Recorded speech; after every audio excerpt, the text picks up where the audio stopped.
management founders of the university and the institution. I welcome all of you to this program once again.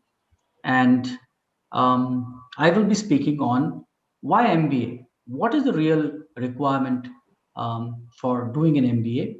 As we go through this orientation program, you will meet several of our faculty who will also talk to you about various facets of management, and probably you will get an idea of what you're going to encounter over the next couple of years. So the important thing about management programs in the Anand Sagar institutions and the Anand Sagar University is that we firmly rest on a few pillars. Pillar number one is that we are a very student-centric educational institution. That is, we put the students' interest first in terms of creating good products for industry. So I'm very clear about that. Our ethos is that we want to create future leaders, entrepreneurs, and people who have successful careers as they enter industry. That is our vision, or that is what we that's our ethos. And how does this work? This works because we've got outstanding faculty. We have career academicians. We have people who have come from industry, and we have got people who have come with outstanding educational qualifications from all over the world. So we have professors from the finest institutions from across the world. More, you will probably recognize institutions like the IITs and the IIMs because they are national institutions of importance, but we also got faculty from international educational institutions and who have done outstanding work in industry as well. So this is an exciting combination of faculty to have, and you will be taught by absolute masters. So make the best use of our faculty prowess. Another pillar on which the program rests is our curriculum. So we have the flexibility to follow industry. So we bounce ideas of industry. We are very, very cognizant of what is happening in industry, and our curriculum is tailored to meet industry requirements. That means as a product, when we work on you and put you out into industry, you will be sort of aligned to what the requirement is, unlike many other institutions who have no flexibility to change their curriculum over several years. They're there still. They are very heavily regulated, so they do not change their curriculum, and many of them are out of touch. So that doesn't happen with Anand and Sagar institutions.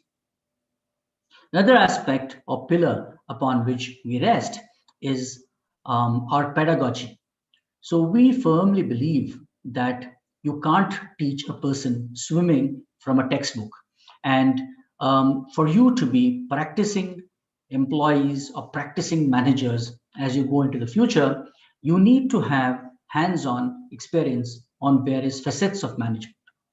So to clearly understand that, we have established what is called as a Center of Excellence in Supply Chain Management. It's one of a kind. It exists only in the IIM Bangalore, the other one that we know of in this part of the world. And hence, you have an opportunity to work on current best practices in the area of supply chain management. Similarly, our professors will take you through several other hands-on experiential learning opportunities as you go through courses, whether it's in HR, marketing, finance, supply chain management, artificial intelligence, and so on and so forth. So these are so one is that we consider you to be a work to be worked upon, so that industry values the contribution that you will make to industry as a leader, as a person who performs and is productive, and eventually probably as an entrepreneur, both within and without industry. We also believe that we have got a fantastic management program in place simply because of the quality of our faculty. And the third point being that our curriculum is absolutely current. We follow industry very closely. We bounce ideas of industry, and um, uh, along with that, our pedagogy is hands-on and experiential.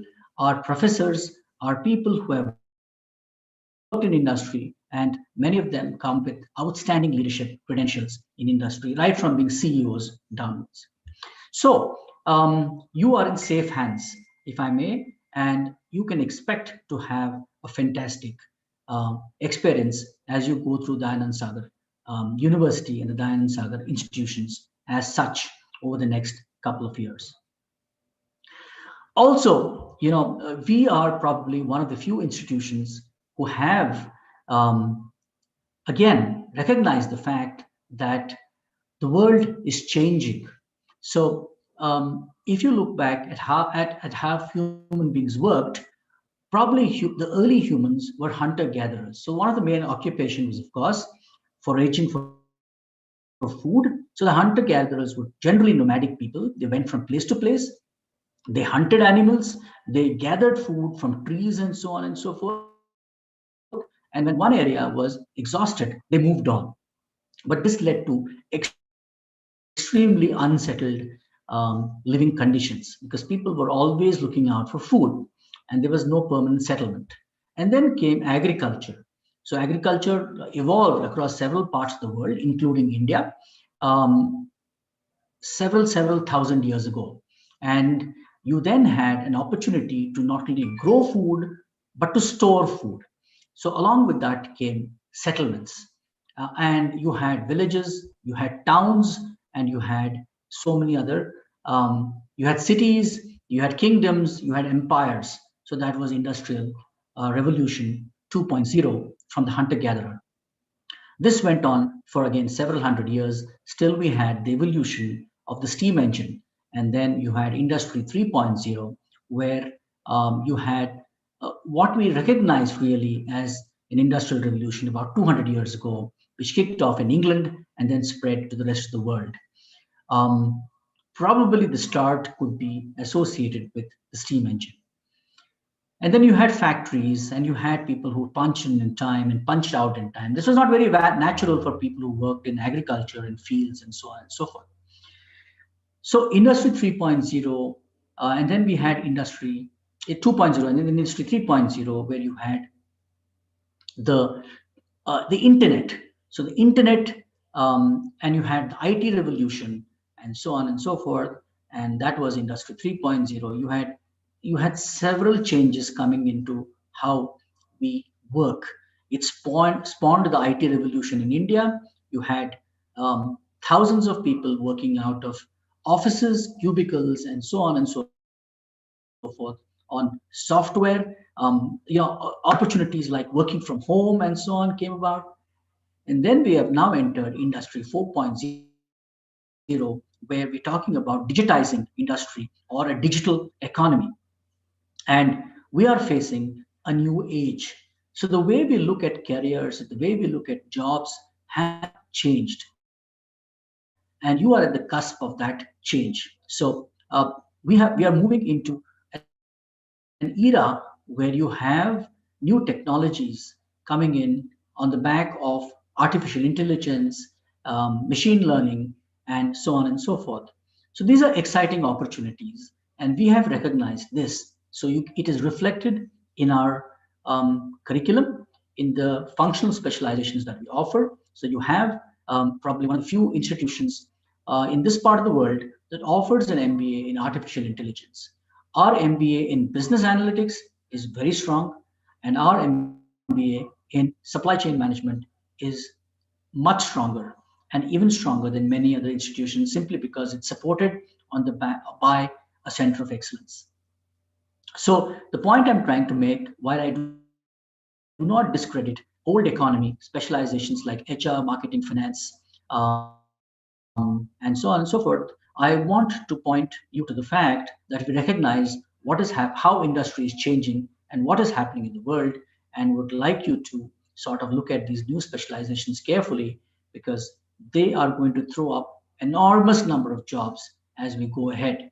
So we are sitting on exciting times, and we are And you are sitting on exciting times because all of you are young men and women.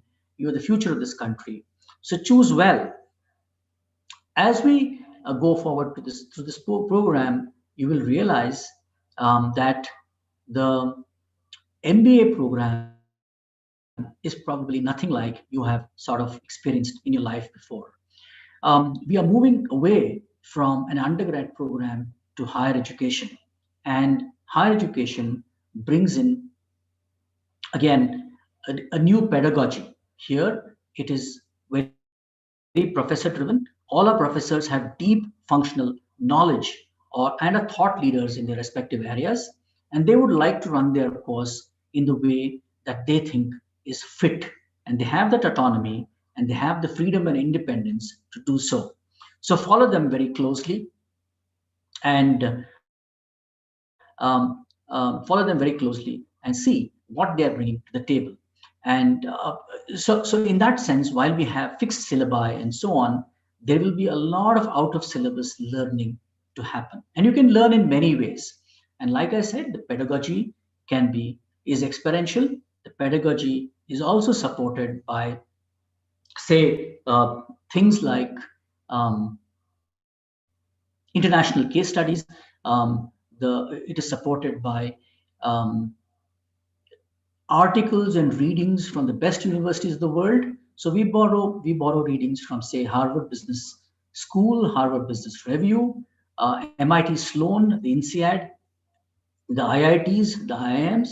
So we have got some of the greatest learning resources that will be made available to you at no real extra cost.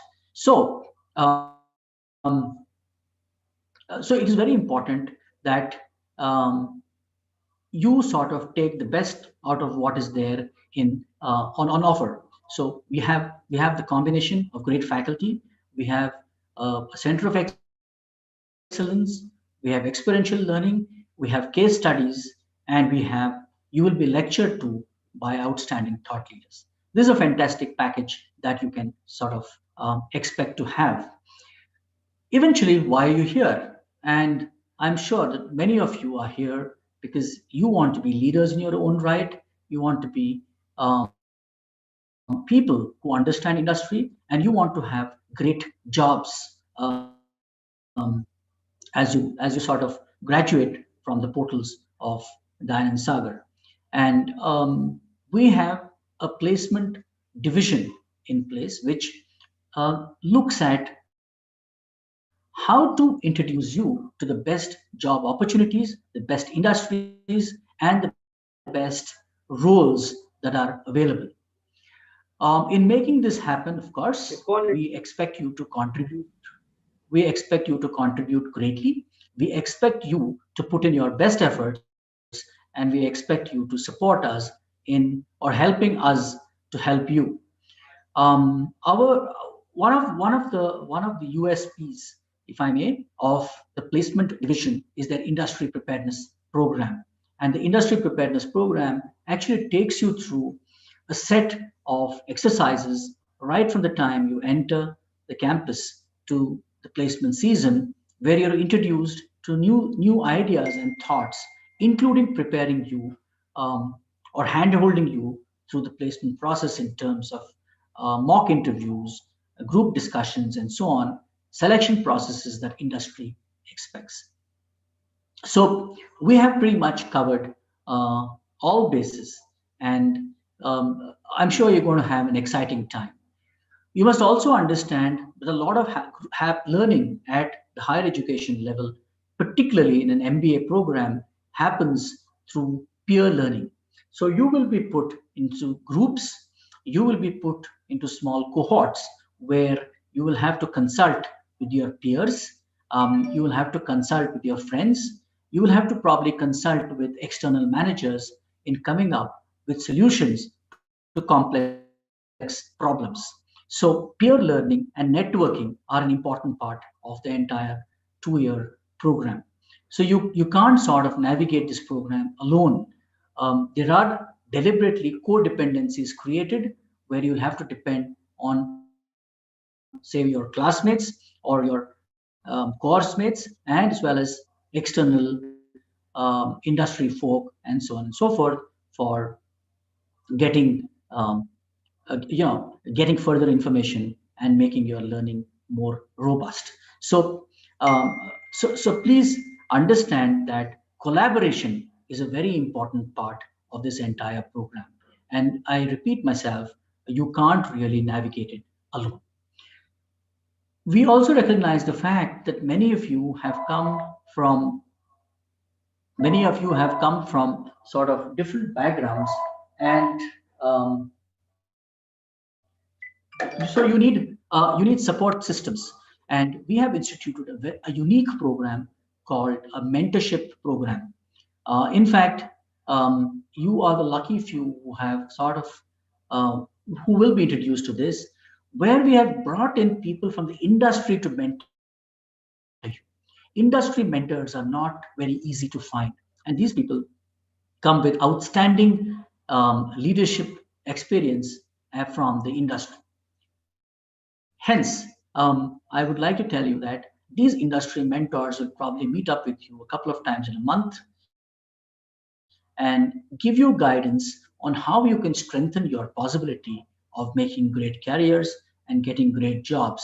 So these are mentors. They are not they don't replace your elder brother, sister, parents, and so on and so forth.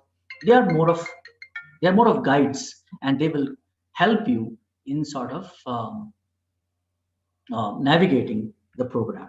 So, yeah, um, right. So, I'm sorry, I was receiving a phone call. So, please make use of these opportunities. So, again, if I may, the mentorship program is one of the new initiatives that we brought in, and it will help you to understand the business world from a leadership standpoint, brought to you by people with great experience. And you will not find many of the B schools that have this kind of a program. So make the best use of it. So I think I'm sort of coming to the end of my allocated time. Of course, after the Vice Chancellor's speech, I will sort of come back and talk to you about why MBA, how the world is changing, and so on and so forth. And I've given you a brief introduction about the ethos of the MBA program here at um, Dayanand Sagar. You all probably know that this institution has, so we are a young university with an old legacy. And if you look at something else like that, it is probably India. India is an ancient civilization, but it is a young country which is about 75 years old. We, as an institution, are probably more than 6 decades old. As a university, we are about 6 years old, but you are in extremely safe hands. So, and I might sort of advise you as you go along this process to focus on the learning, because nowhere else, I can assure you, in the city has such a galaxy of stalwarts being assembled to teach you and take you through this 2 year program. You will be introduced to them through this orientation program, and you will meet many of them as you sort of go along. And welcome once again, and many congratulations for choosing higher education. It's a very important step, because just to throw a statistic at you, you'll meet a lot of statistics along the way, but just to throw a statistic at you, the gross enrollment ratio, that is the number of people moving into higher education in your age group as a population cohort in India, is about 25%. So that means out of 100 people in your age group, only 25 move into higher education.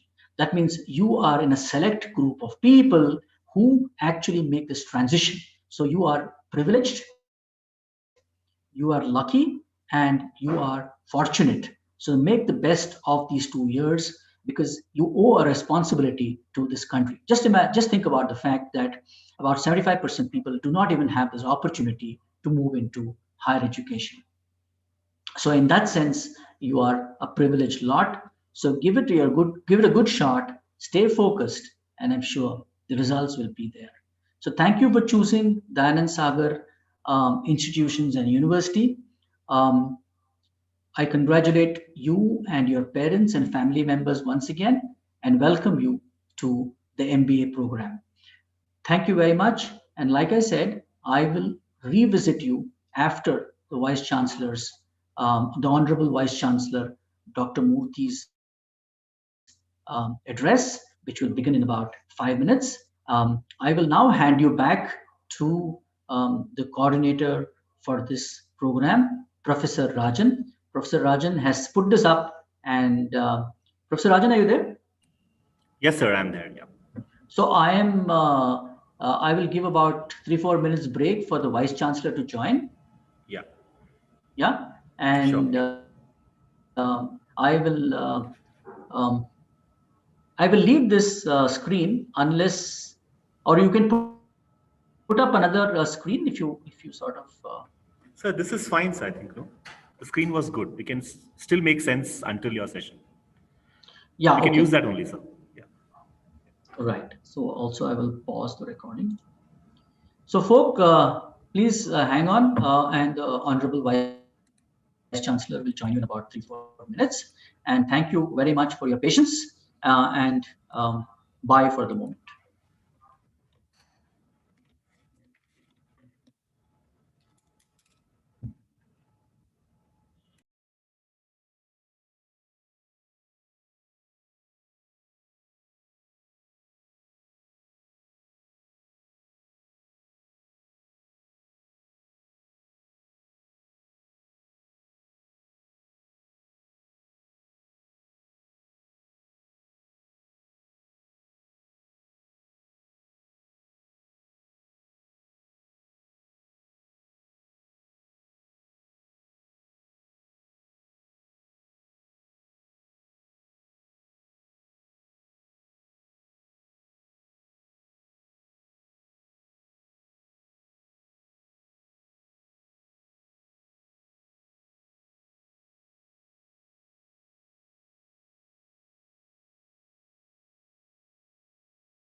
Students, good morning. Just wanted to let you know your profile names.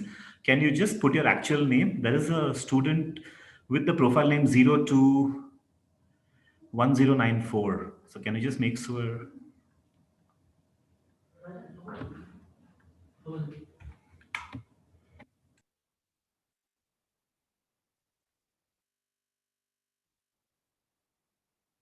So students, may I please request to change your profile names to your actual name?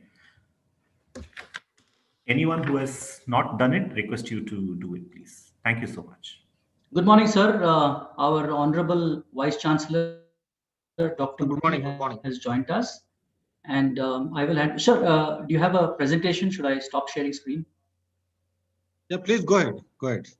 Go ahead with your So, presentation. Then, no, yeah. no, it's over, sir. My presentation over. So Hmm. I'm just. So I will. Yeah, you can share. No, there's no presentation. Okay, okay, you're okay, sir.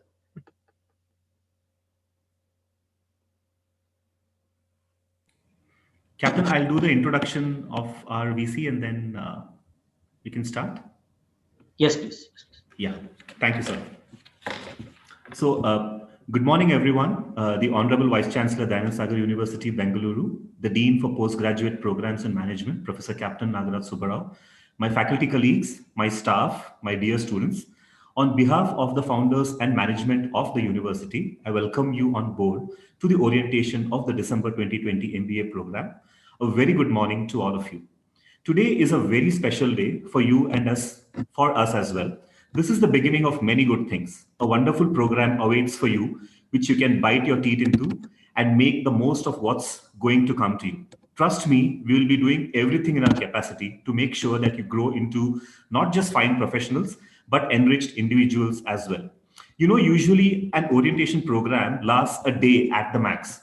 But we are doing something very different this time. We are not calling it a day yet. We are stretching this program over 10 days by bringing some of our finest speakers, our finest professors, of course, whom you will see and interact and engage over the course of your entire program. I would like to sum up the key takeaways for each one of you. A very short but impactful quote by Mr. Steve Jobs is to stay hungry, stay foolish. And I would just like to add further to the quote by saying stay curious and stay focused as well. Now, with that, I would like to introduce our Honorable Vice Chancellor to speak a few words to all of you. But before that, if you allow me, sir, I would like to say a few words about you. Professor K.N. Balasubramanya Murthy is currently the Vice Chancellor of Dyanand University, Bengaluru. He holds a bachelor's degree in electrical power engineering from Malnad College of Engineering, then affiliated to University of Mysore in the year 1980. He holds a master's degree in electrical engineering from Indian Institute of Science, Bengaluru 1986, and a PhD in computer science and engineering from IIT Madras in the year 1996. He worked as a research specialist in parallel computing at New Mexico State University, Las Cruces, USA, between August 98 and January 1999. Formerly, Dr. K.N.B. Murthy was also the Vice Chancellor of PES University and Director Principal of PES Institute of Technology, Bengaluru. He has worked at East West Institute of Technology, Bengaluru as its founder, director, principal, and a faculty at Malnad College of Engineering. Briefly, he has worked in Analytics Systems Private Limited as member technical grade 1, and Lyle Technology Partners India Private Limited as a software architect.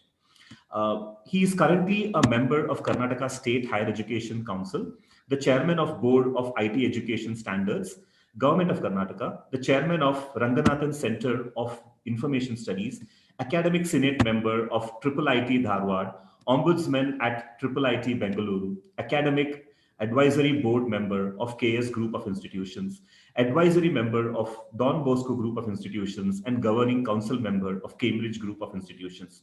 He has also served as a member of academic committees of Vishveshwaraya Technological University, Belgaum, academic council member of Vailtech University, Chennai, BOG member of Sandeep University, Nashik. He has been a recognized, approved NAC accessor and headed peer team visits as well. He is the recipient of CM Nagaraj Memorial Award 2018 for his immense contribution to higher education sector, instituted by the East-West Group of Institutions. He has an overall experience of over 35 years in teaching, training, research, administration, and industry. Dear students and my faculty members and my staff, with a proud welcome, we would like to invite our Vice Chancellor for this session. Over to you, sir. Good morning. Morning, sir. Professor Rajan, Professor Good morning, sir. Nagaraj Subbarao, the Dean of Management Studies. My dear student friends, I'm extremely happy to be here with all of you this morning. And on behalf of Dyanand Sagar University, I extend a warm welcome to all of you. It's an humbling experience because today is a special day. As you're aware, in everyone's personal life, there are some special, important day, happy days. The day you join the school, the day you graduate from the school, the day you join the college, the day you get your first job, and the day you get married. These are memorable days because you remember the deliberations of the day very clearly. So, actually, it's a humbling experience to welcome you on this important day of your life. Hmm? Stop the fucking mask, man. Hello? You Is asked me it? how was the lesson timely. Not even your stuff. Hello? Am I audible?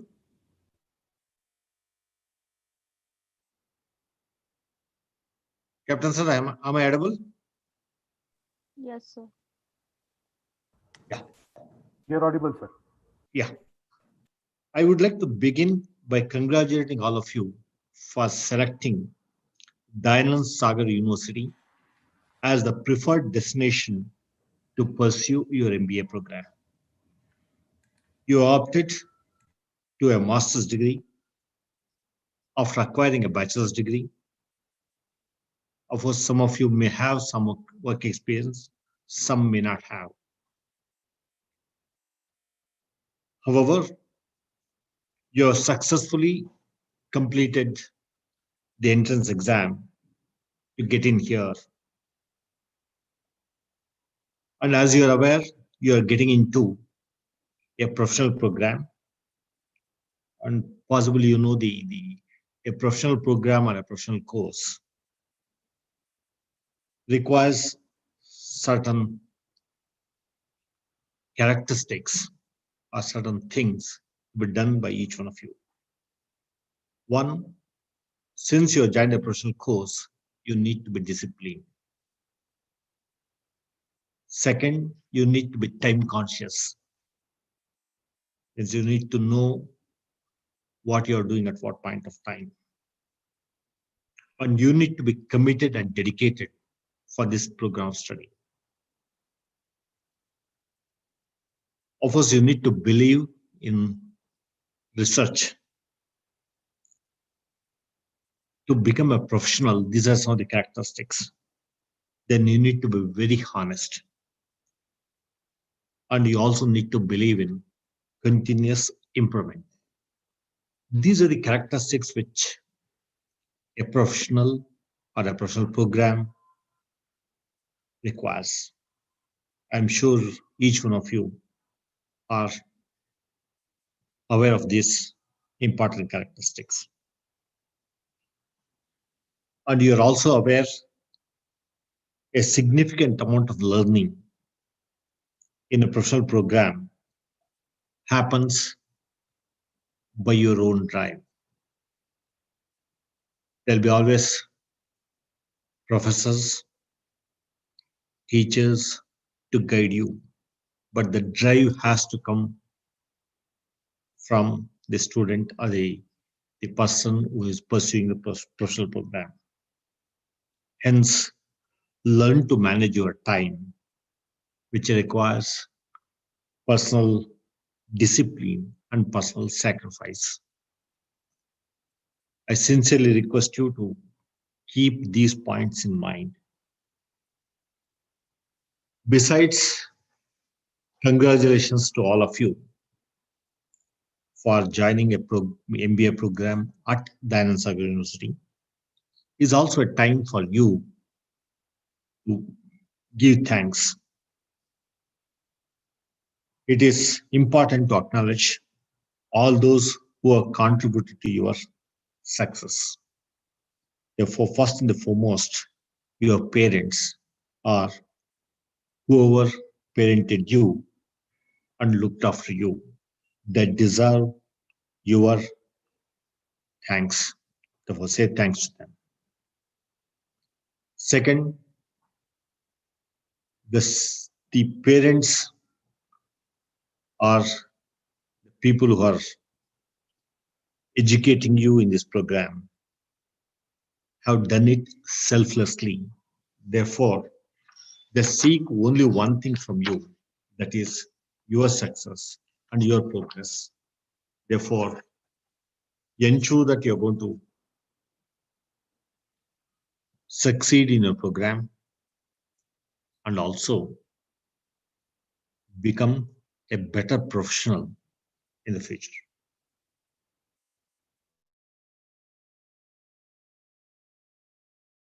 Day for Dsu Mba University, as it is stepping into one more year of successful service to the society in general and student community in particular. As you're aware, there are several things which make an institution world class. One is achieving excellence. Excellence in teaching and research is going to be the critical thing, and Dsu Mba University is trying its best to achieve excellence in teaching and research. The second characteristic of a world-class university is the autonomy. Autonomy in the sense, each one of us, be it a student or a faculty or the officers of the university, each one of us need some freedom, some autonomy to execute the tasks that are assigned to us. I'm sure Dsu Mba University would try to give that autonomy to each one of the stakeholders in the system. Thereby, it's trying to become a university that matters. The third, the governance component. Dsu Mba University will ensure that the governance is always better and efficient. In the sense, we will always ensure that each and every communication is given to you well in advance. Thereby, you know each and every process in the system, be it your exams, be it your curriculum, be it your the scholarships, whatever, every information will be given to you well in advance. That's the governance component. Honestly, if these three components are there, there's no doubt such an university or such an institution is going to become world class. Dsu Mba University has been working on each of these components to improve each one of them in good measure to become better and better in the years to come. I assure you, the university will do its best to provide you high quality education in the next 1.5 years. It is with this feel of elation that I'm here to welcome all of you and also share some of my thoughts with all of you. To tell you what the other things which Dsu Mba is trying to do is to look at the market, try to look at the outside world, try to understand what kind of education, what kind of learning is required for a present day student to succeed, or present day graduate to succeed in the life. It appears there are several things which we need to work on. Sorry. The most important thing is the education has to be offered at what is called as the competency level. Earlier, the education was offered at the knowledge level, where you know everything from the theoretical viewpoint, but may not have the acquaintance or experience of handling it at the next few levels. Therefore, the present requirement is that the education must be imparted at competency level. By competency level, we normally mean there are about 6 important ingredients or components in competency level of education. One, the first level is the talent. All of us need to believe that we have some talent for doing an activity really well. Each one of us have talent for different activities or different domains. Someone may be good at music, someone may be good at mathematics, someone may be good at sports, someone may be good at something else, which clearly means each one of us has some talent. Therefore, that's enough for getting the talent in the remaining, the what it means. The second component or the second important thing is the competence level is attitude. Each one of us have some attitude.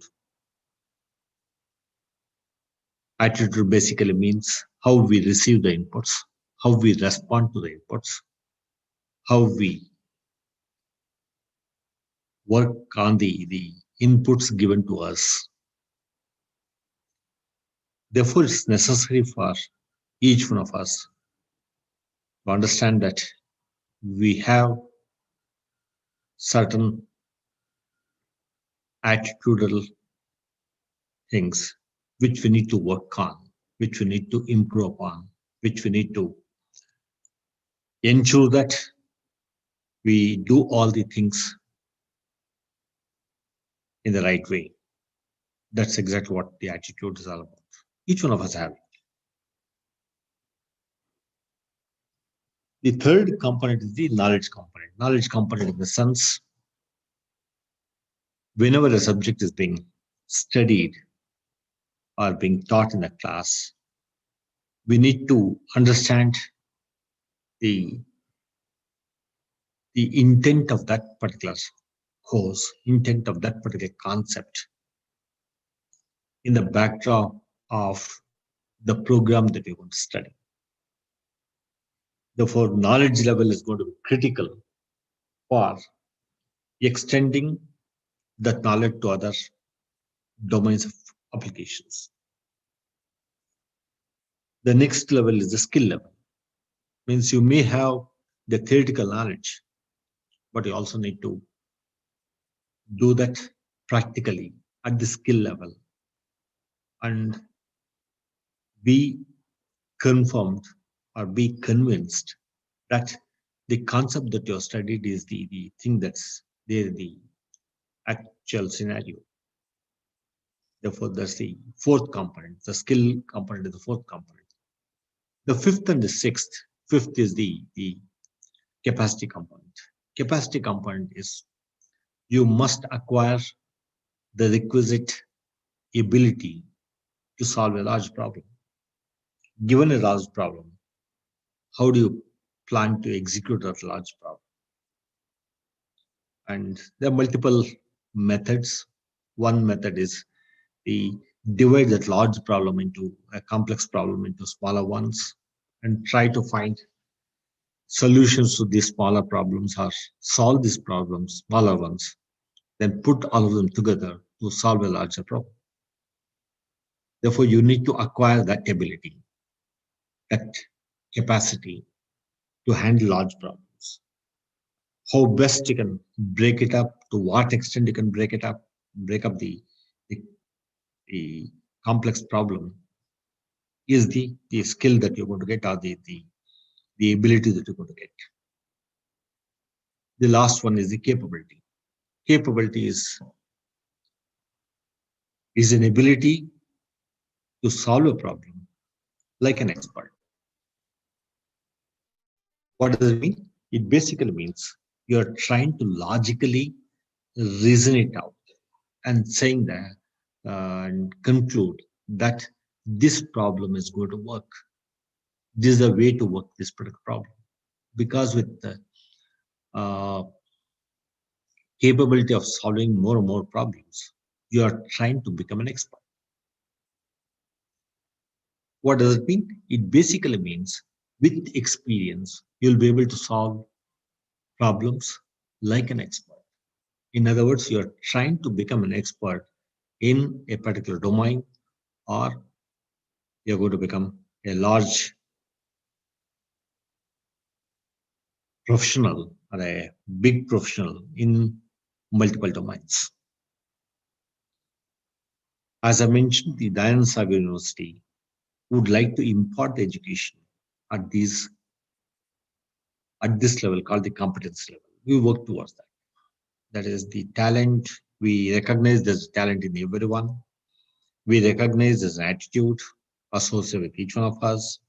Then the knowledge level, the skill level, the capability, and the capacity.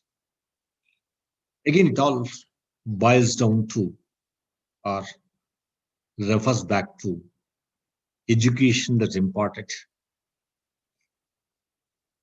in the Indian system of education long, long ago. In other words, the ancient Indian education system was doing exactly that. The Gurukul kind of system, if you just try to understand, it's exactly try to impart the education at the competence. And it's also well said in the Indian system of education that the student gets knowledge at multiple levels at different stages. It's been well documented. It's been said that the 25% of the learning happens in the classroom. The next 25% is by self-study.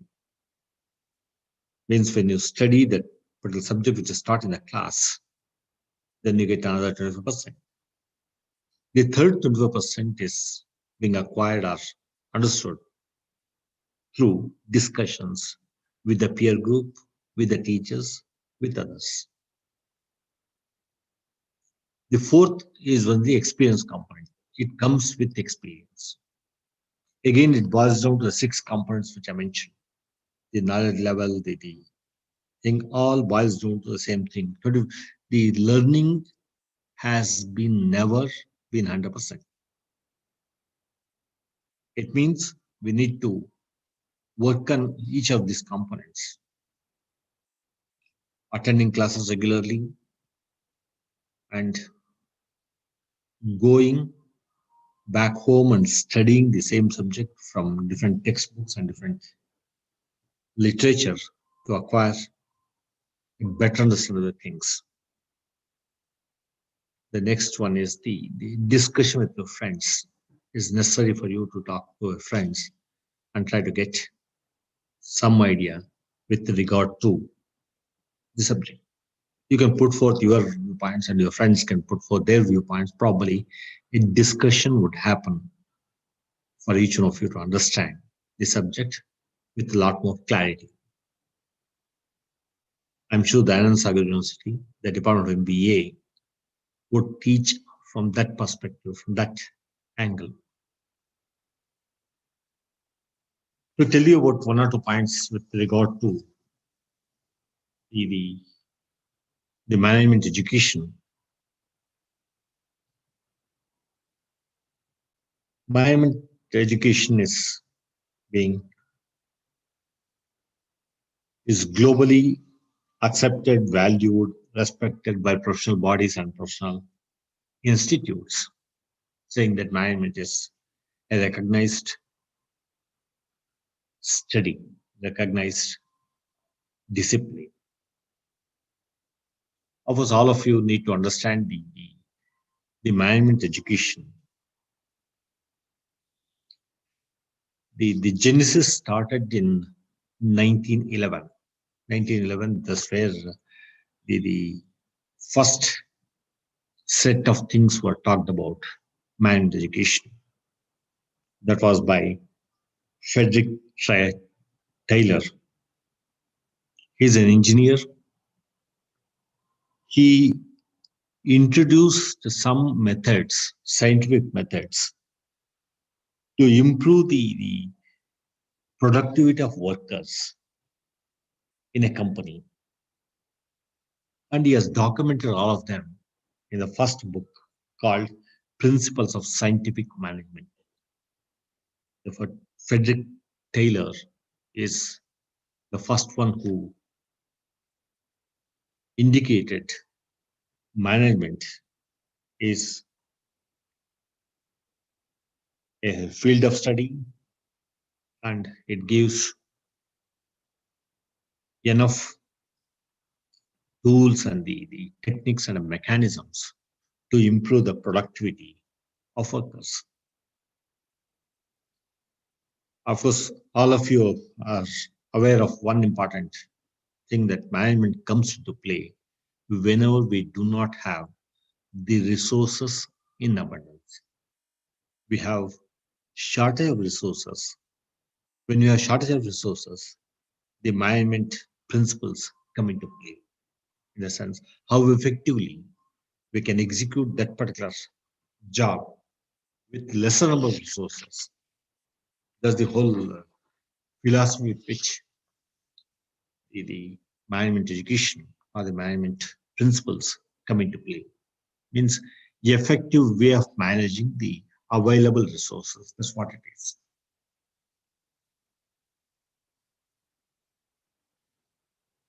The second major push or the major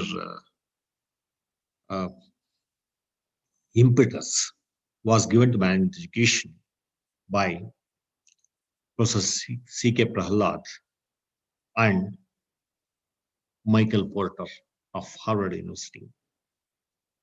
I think in the years of 1980 and 1990s, during that decade, was considered to be the decade where a lot of reforms, a lot of changes happened in the whole world, in the job scenario, in the market scenario. At that point of time, both of them started pushing the principles of management. Earlier, it was Frederick Taylor. Later on, it was C.K. Prahalad and Michael Porter, who clearly started identifying what are called as core competencies and the strategic intent. They have written several research papers to make people understand about the importance of management.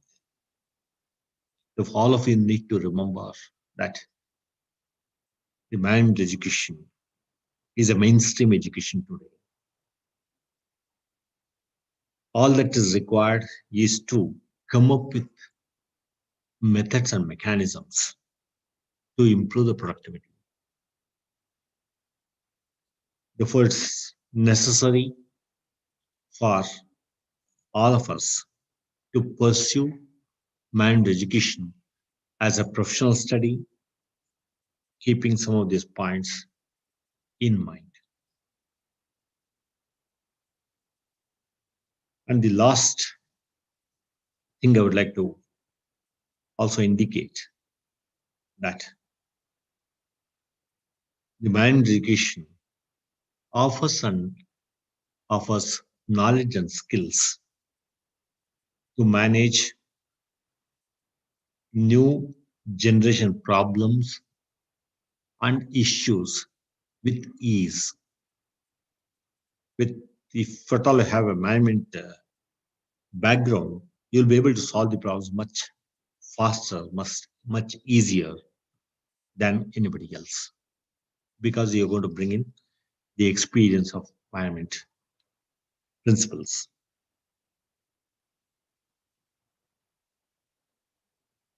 Overall, the Dayanand Sagar University is aware of the kind of requirements and has a good faculty team which understands the requirements and try to impart that education which is going to be useful for you. And at the end of this program of study, for example, if you're going to go through this study for next 2 years, you will have some skills or some expertise, some ability in the areas of the leadership, where you are going to become a good leader. Of course, you know the leadership quality always requires ability to encourage others, ability to get best out of the people. That's what leadership is all about.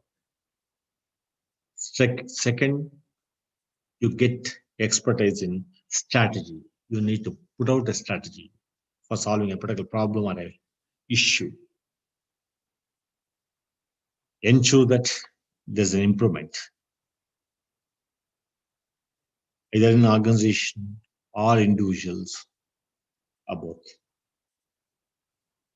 The third skill that you're going to get, a third thing that's going to happen to you at the end of this program, is that you'll be taught to take risk appropriate risks in the process of working. Whenever you're going to work in an organization, you might have to take few risks, and possibly the education over here will teach you that also. Next, it will also teach you several things, where how do we learn from the mistakes? If a particular strategy is not going to work, instead of worrying about the strategy being not effective, you can try to get the lessons out of it, those mistakes, lessons out of that failures. Possibly you'll be taught that kind of thing also. The last thing that this education or the management education at DSU will teach you is to not to take things for granted. It means you cannot make any assumptions. If you make assumptions, I'm sure the chances of failures are going to be very high. Never ever make any assumptions. Ensure that even if you make assumptions, you know the limitations of these assumptions. I'm sure the management program or the MBA program at DSU would teach each of these characteristics. To summarize, you have joined an institute which understands education quite well, which understands the requirements of education quite well. You have joined a program at a university which understands the importance of education, the requirements of a program of study, and this program of study or your study at Dsu Mba University will ensure that at the end of the program, you're going to become a better citizen.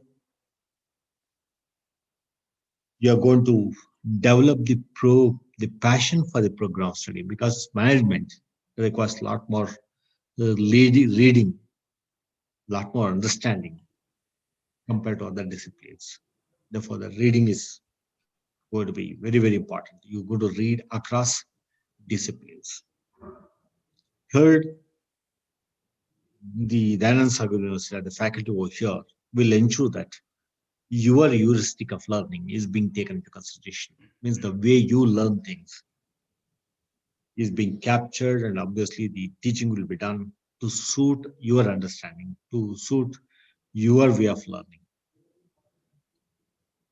The last but not the least, the education over here will also assist you to get a decent job or a placement or employment for the livelihood. With these few words, I wish each one of you best of luck and thank Professor Nagaraj Rao and his team for inviting me to share some of my thoughts with you. And I assure you that this program today, or this university, will do all its best to make you better management professionals in the years to come. Once again, welcome and thank you to each one of you. Thank you, sir. Thank you very much, sir, for that brilliant address. As you can all see, Dr. Murthy, our Honorable Vice Chancellor, while he's a brilliant engineer and has done extremely well, he's also passionate about management. And he's a great administrator, as I can see, and I have worked with him for a while now. And he's got a special place in his heart for management folk. So he touched upon some really valid points.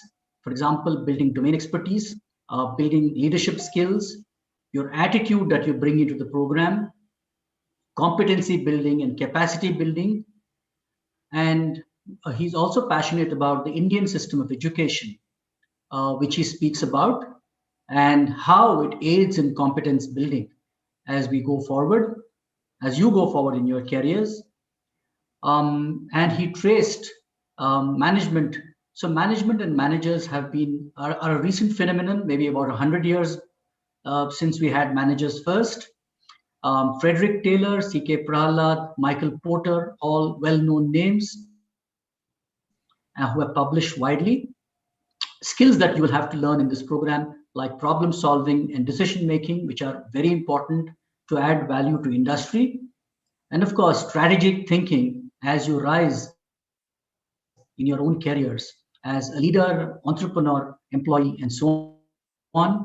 And most important, of course, your risk taking ability and ability to take constructive and calculated and calibrated risk in going forward or performing your jobs. So thank you very much, sir, for being here and speaking to our prospective students. And students, we will sort of take a couple of minutes break, and I will return with my next presentation. Thank you.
So students, we'll start the session now. Captain, can we start the session? Yes, please. Yeah. Thank you, sir. So we go on to our next. We are actually kicking off the main speaker sessions from 11 o'clock onwards, starting today.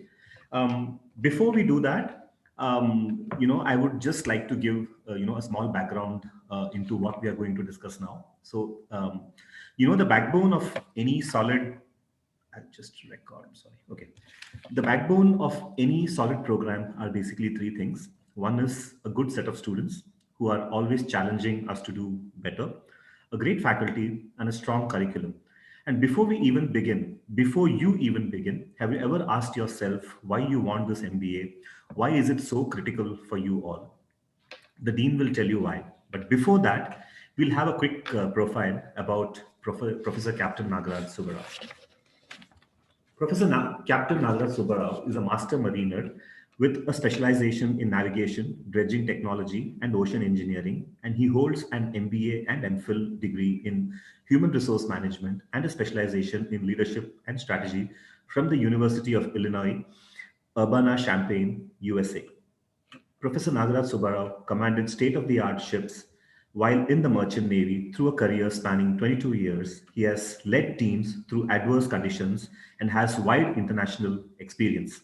As an academician, he has 13 years of service as a professor of strategy, organization behavior, and human resource management. He has held senior administrative positions across academia, including that of Dean Academics and Director Human Resource Management. Professor Nagaraj Subbarao has also consulted in the areas of leadership, organizational culture, and ocean engineering. He has worked on some of the largest projects in the world, which includes the Palm Islands off the Dubai coast. He has commanded ships with multinational crews and has developed a deep understanding of team dynamics and issues pertaining to cross-cultural management. Professor Nagaraj Subbarao co-founded a marine consultancy over a decade ago, which has successfully advised a number of organizations, both in India and abroad. He has also worked as Director of Human Resource in the IT and ITES industry, as well as major university. Professor Nagaraj Subbarao writes extensively and has published in academic journals. His recently published case study, In High Spirits, was rated as an outstanding case study by a jury comprising of IIM Lucknow, National HRD, Lucknow Management Association, SBI, and NTPC, and he was invited to present his case at IIM Lucknow. He's an extremely popular figure on social sites where his articles have major following. He's a keen sportsman and has played cricket and table tennis at national and junior level. He currently serves as a professor of strategy and dean postgraduate programs in management at Dayanand Sagar University, Bengaluru, and spends a great deal of time taking aimless walks with his wife, listening to Indian classical music, reading non-fiction, and watching cerebral detective flicks. Dear students, with a huge round of applause, please welcome Dean for MBA and Executive Education and Professor of Organization Theory and Strategic Management at Dayanand Sagar University, Bengaluru. Over to you, Captain. Thank you very much, Professor Rajan and folk.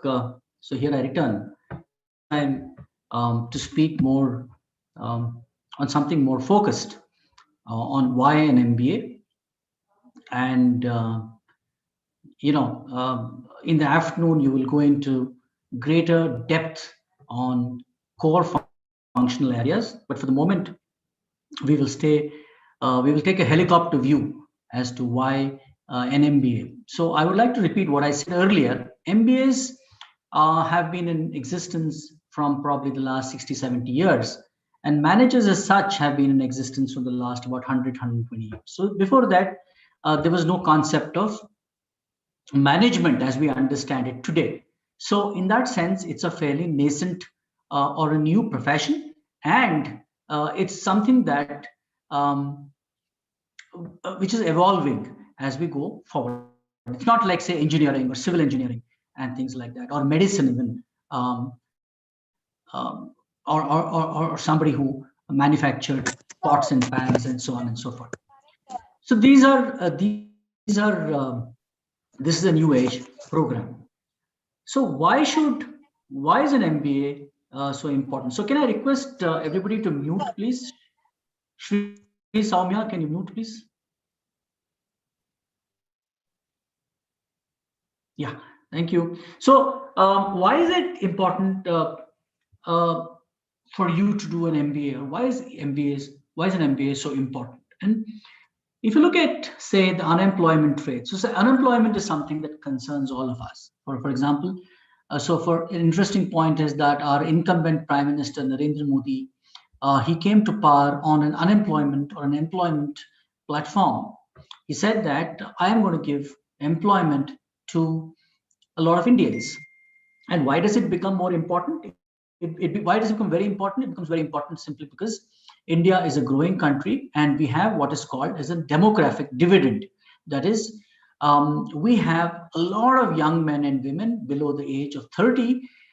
We will be the largest country with such a population by the year 2030. And so these people are productive people as against aging populations across the world. That is you. You are young people who are expected to add to the productivity of this entire nation. So hence, employment and employment opportunities are very important.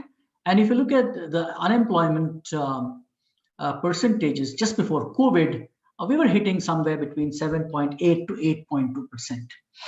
And unfortunately, with the pandemic, these rates have risen.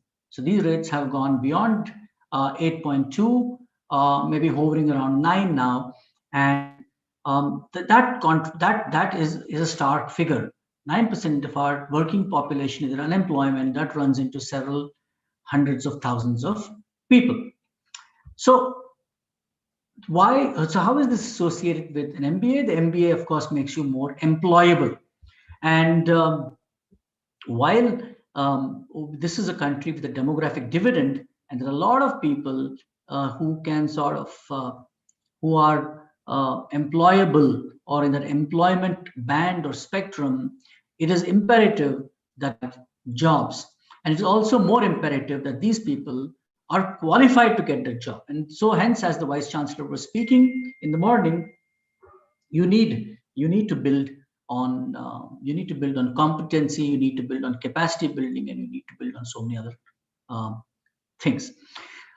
So first of all, the reason why you should be in an MBA class or doing this program is because you need to improve your employment opportunities or be employable. And for that to happen, you should be in a good program, which is, of course, this MBA program. We are also entering into a new economy. And like I said, Industry 4.0, the new economy referred to the ongoing developments evolved from the notions of the classical economy, as a result, not only from the transition from a manufacturing-based economy to a service-based economy, a knowledge economy, a digital economy, and so on and so forth, which is technology-driven.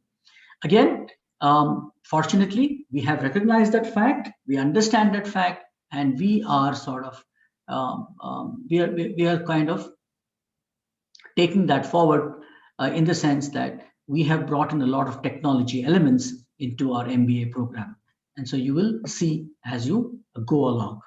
So please understand that, like I said earlier, you are the cusp of a new economy and you're going to enter Industry 4.0. The old days are pretty much gone. So what paradigms you understood in the past are probably not going to exist in the future as you go along. So you need to readapt, you need to change, and so on and so forth. Peter Drucker, considered to be the father of management and a management guru, said, in an economy based on knowledge, the knowledge worker is a single greatest asset. And so you are that knowledge worker. And you really now, we have gone beyond sort of chair warming, paper pushing people. We are involved. You're expected to make decisions. You're expected to problem solve. You're expected to use data. You're expected to come up with solutions.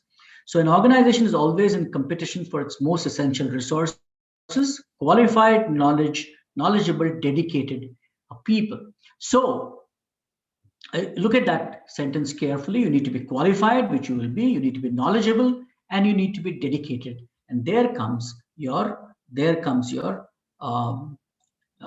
I love to annotate. So let me annotate this. So you need to be qualified, you need to be knowledgeable, and you need to be dedicated.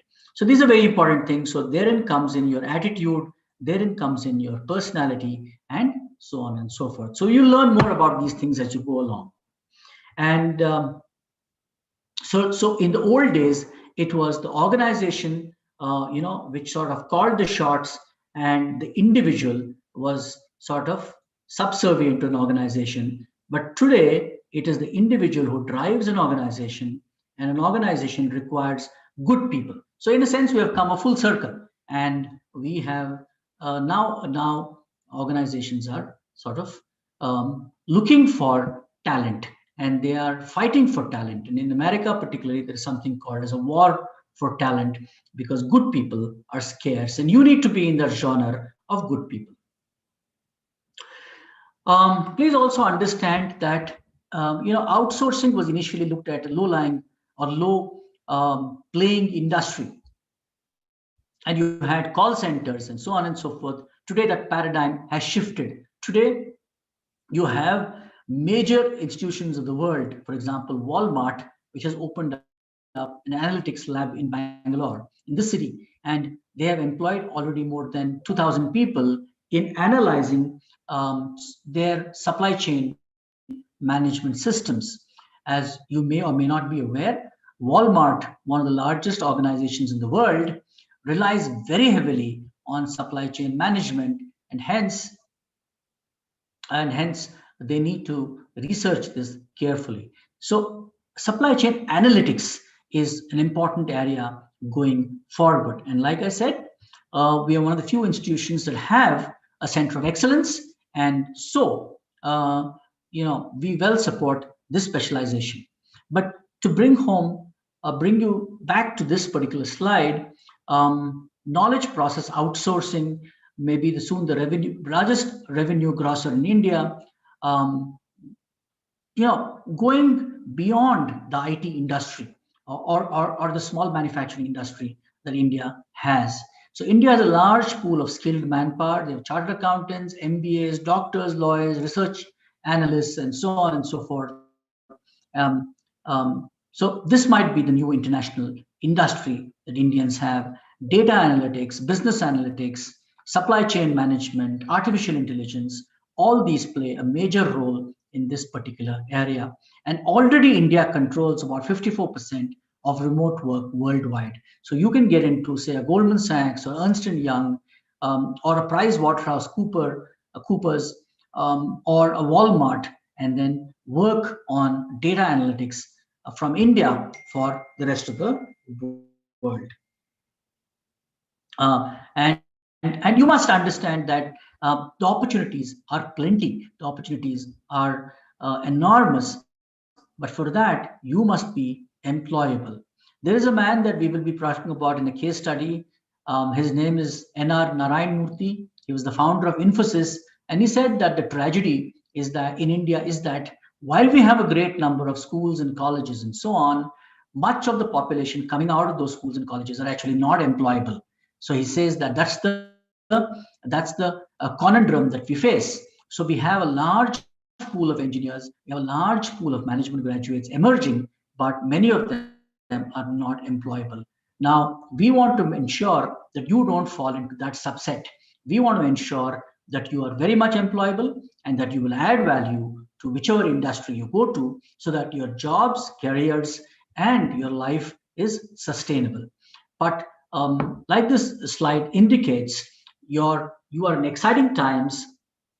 When I passed out of college and then went to my engineering course, there were not too many jobs available, let me assure you. And it was tricky. Today, you are in a much better footing. So some of the immediate advantages for India are that amid the global pandemic, Western firms are increasingly reliant on business process outsourcing functions provided by companies in India. Many of them are, like I said, Walmart, Mercedes has got an rich India, Boeing, Airbus, all of them are there in the city.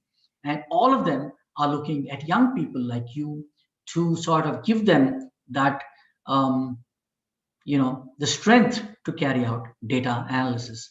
So make the best of these opportunities. Some of the very peculiar expectations, or some of the very interesting observations as we go forward, are as follows. So say for example, 60% of children entering school today will work in jobs that do, just think about this. They're saying that 60% of children entering jobs today will work in areas which we can't even imagine. So when I was going to college, in those days, the internet did not really exist in India.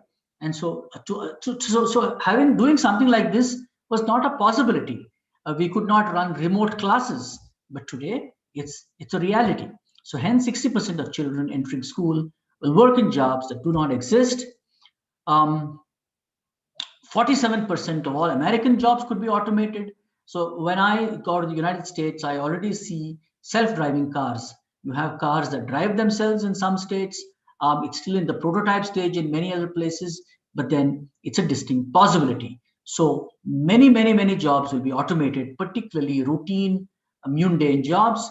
And global knowledge workers could be affected by robotic process automation. So again, you have robotic process automation, you have artificial intelligence, you have machine learning.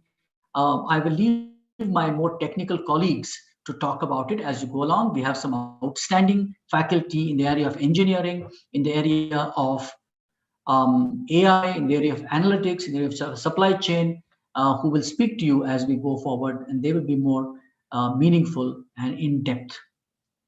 And 5 to 10% of labor will be displaced by intelligent automation, and new job creation will offset losses. Of course, we'll have new jobs. When the computer came in, many people thought that it would lead to serious unemployment. That didn't happen. In fact, it generated more jobs, as we can see. So you can see that the point I'm trying to make is that your MBA is very important because it's going to place you on a platform that is very important. And why do I say this? So the Washington Post carried out a very interesting experiment a few years ago. The Washington Post got, say, one of the leading violinists of the world. His name is Joshua Bell. You may not have heard of him unless you are, of course, a violinist. And Joshua, let me write his name here. Joshua Bell. Yeah. So Joshua Bell is like I said, one of the greatest violinists of the world. His violin itself costs several $1 million. So this guy was contracted by the Washington Post. He was in Washington, D.C. to do an orchestra. And then they put him in a metro station, like we have metro stations in Bangalore. They put him in a metro station in Washington Metro. And they said, play your violin. Only thing, don't reveal your name to anybody. But wear not so fashionable clothes. wear scruffy clothes, in fact, and he had a baseball cap on his head. He was unshaven. So he played his violin. He played the same piece that he had played the previous evening and was paid several hundreds of thousands of dollars. And, surprisingly, he played for 1 hour, and the only people who came and watched him play were a few small children. Nobody stopped during the rush hour to even listen to Joshua. And a few people thought he's a beggar, so they gave him a few dollars, and he collected some $16, $17 at the end of 1 hour. He played a brilliant piece. The point I'm trying to make is that however good you are, you need a platform. And that platform, I can assure you, comes here. It comes in Dayanand Sagar University. So, or Dayanand Sagar institutions. And so make the best use of the platform that you are provided with to sort of take your career forward, your job opportunities, your placement opportunities, and so on. And so India is leading in terms of online global labor market globally. Um, so Indian workforces are extremely agile. We are able to adapt quickly. We are able to move from place to place, learn technologies, and we are very adaptive people. So India has a great deal of advantage. India, when I say India, I'm talking about you. You are India, and so don't squander the opportunity of making good. Let me just clear this, please. Yes. So, what is the coronavirus? What does it tell us, and what are some of the lessons? Some of them are the future is unknown. The future, we live in a VUCA world. So we live in a V U C A. So it is volatile. It's uncertain. It is changing, and it is extreme. You have to be extremely adaptable to make good this kind of a world. So to make sense of it, we live in uncertain times. That's the point. We live in changing times.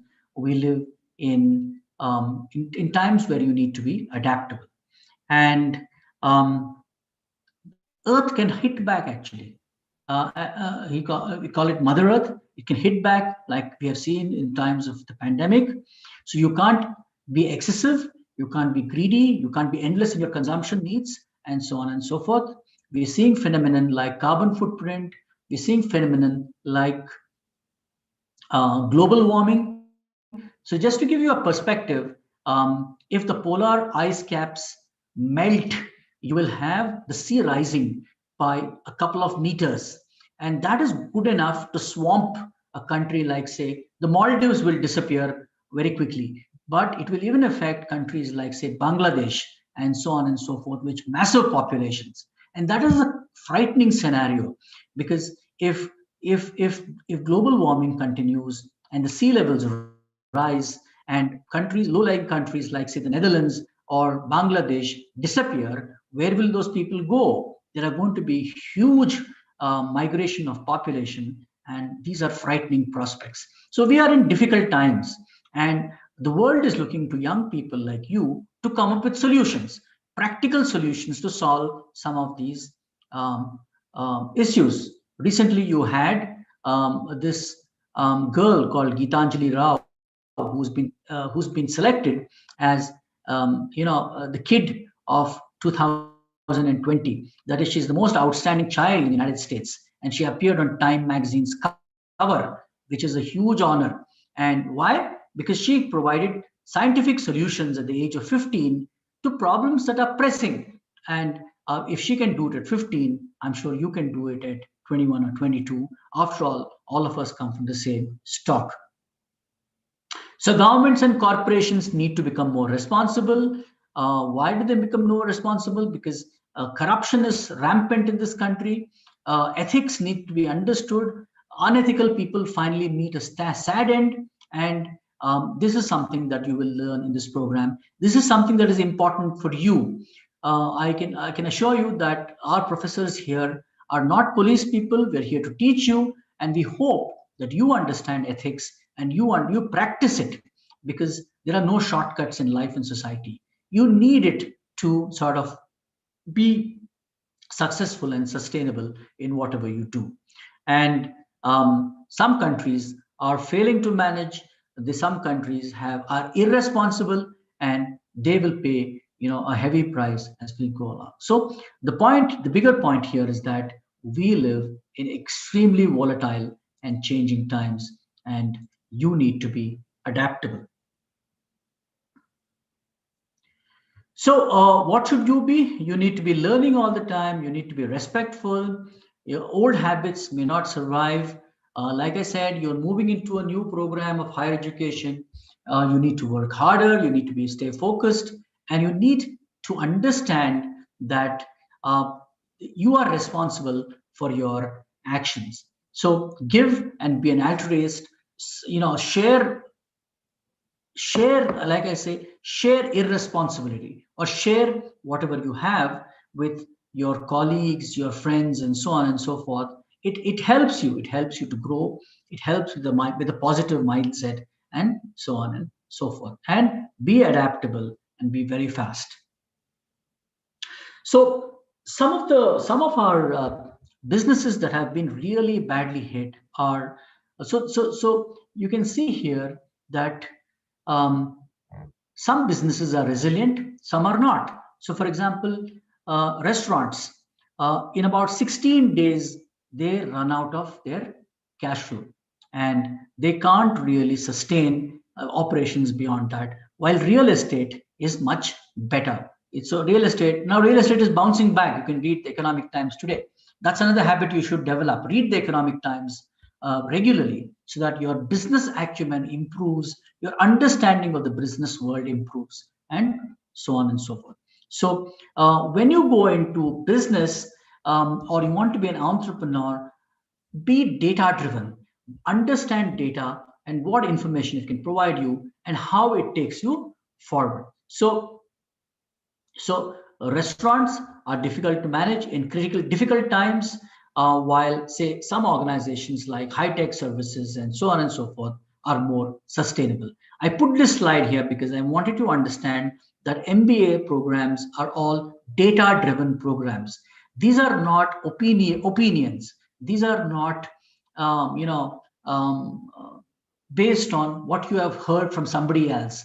These programs are data driven. If you want to make a statement, be very clear about what you are saying, and where you have got this information from. So you are taught by people who are trained in research and so on and so forth. So be very, very, very cautious about how you sort of articulate your opinions and thoughts, because they need to be data driven. So some of the new sectors that can absorb workers as you sort of finish your MBA program and go through it are the following. So you can sort of see here. So technology and telecom have been the basic absorbers of people for so many years, but we have new exciting areas. For example, healthcare and public health sector, very important. You have human creativity, including remote outsourced services. Like I said, the knowledge worker who sort of is going to really occupy important space as we go forward. Community services, NGOs, uh, say waste management initiatives, care of old people, the geriatric, and so on and so forth are going to provide a lot of jobs. Remote based education and training. We are already seeing that the shares of say Zoom have, the Zoom, the platform that we are using, have seen a steep rise, something like even more than about 1,000% in the last year or so, simply because of remote based education and training, because of the lockdown, the pandemic, and of course, as the world gets richer, fine arts will play an important role. Not to say that the other areas are not important. So, for example, you still have jobs in logistics and supply chain, which will generate a lot of jobs, particularly the analytics part. Yeah, the analytics part is going to give you a lot of jobs. quality management, strategic food investments. What is strategic food investment? So these are genetically modified foods. Why genetically modified foods? Because the world is populating itself rapidly, and you need more food to come in at faster rates. We're not able to keep up. So today you genetically modify food so that it can feed a large number of people in less time. You can't depend on traditional agricultural systems. That's a very interesting area. That they say is going to be affected by AI, artificial intelligence, and machine learning technologies as we go forward. So you can see how industry, traditional industry, is coming together with new technologies, and this is going to give impetus to great many new jobs which you should be prepared for after finishing your studies here. So I hope you're getting an understanding of why MBAs are important. So be flexible, like I said, be gritty. You need resilience, you need toughness, you need to hang in there. You need to teach yourself. Um, your degree is a beautiful piece of paper. You need to learn, but you need to equip yourself with fresh knowledge, fresh understanding, and add value, like I keep repeating, to industry in your job. Um, so develop skills that work across industries. That is, you should have competencies that you can carry. For example, I was a captain. I commanded ships for several years, but today I'm in the academic environment, and so I brought in a lot of competencies from my past profession into this profession. So you should be able to carry competence from one area to another. Um, Intellectuals are always required. Don't let's not make fun of intellectuals. People who are intelligent are required. They are so like the very popular Bill Gates says, "Give me intelligent people, and I can teach them anything that is to be taught." And he's very clear. That's how Microsoft works. Microsoft selection systems are based on pure IQ, because the founder believed that if you have intelligent people, then they will sort of give you what is required. Um, so stay conservative, spend wisely, focus on the bigger things, and I'm sure you will sort of do well. And then finally, dispensing theory. Test your readiness to live in a survival mode. So don't get addicted to large salaries and so on and so forth as you go forward. Be again adaptive. Learn to survive on little, so that when difficult times come, and they invariably come. Nobody expected the coronavirus. It came, it hit us suddenly, and only those people who were careful and well prepared survived. Otherwise, many people went out and were knocked down by this whole changing environment. So these are some things that I can advise you upon. And these are some things that you will learn in the MBA program as you go forward. So all of you are looking for something out of life.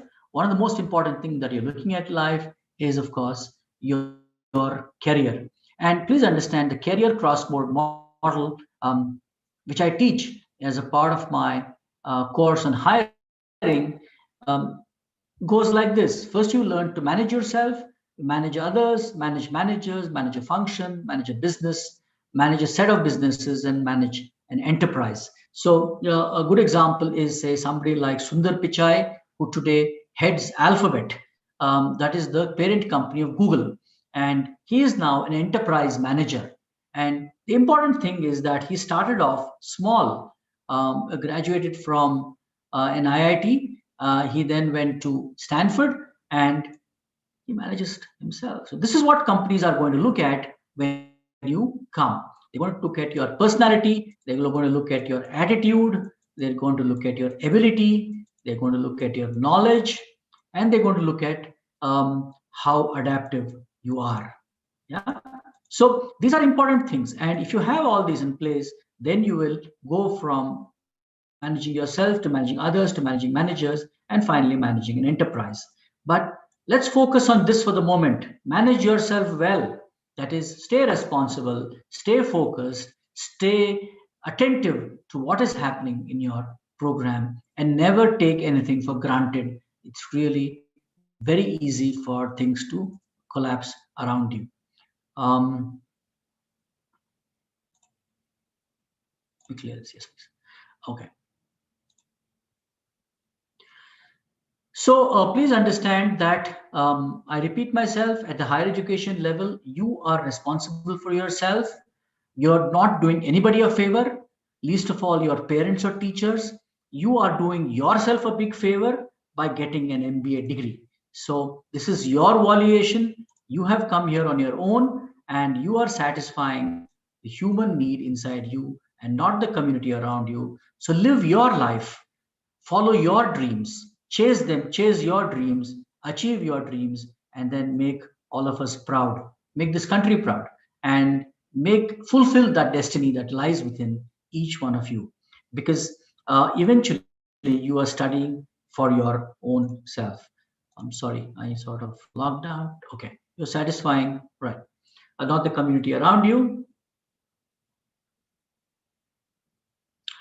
Okay, as you go through this program, you will have various um, issues, you will have difficult times, but that's a process of growing up. So you need to display resilience, you need to display grit, and you need to hang in there, finish the program, and get yourselves brilliant jobs in great careers and make wonderful lives as you go forward.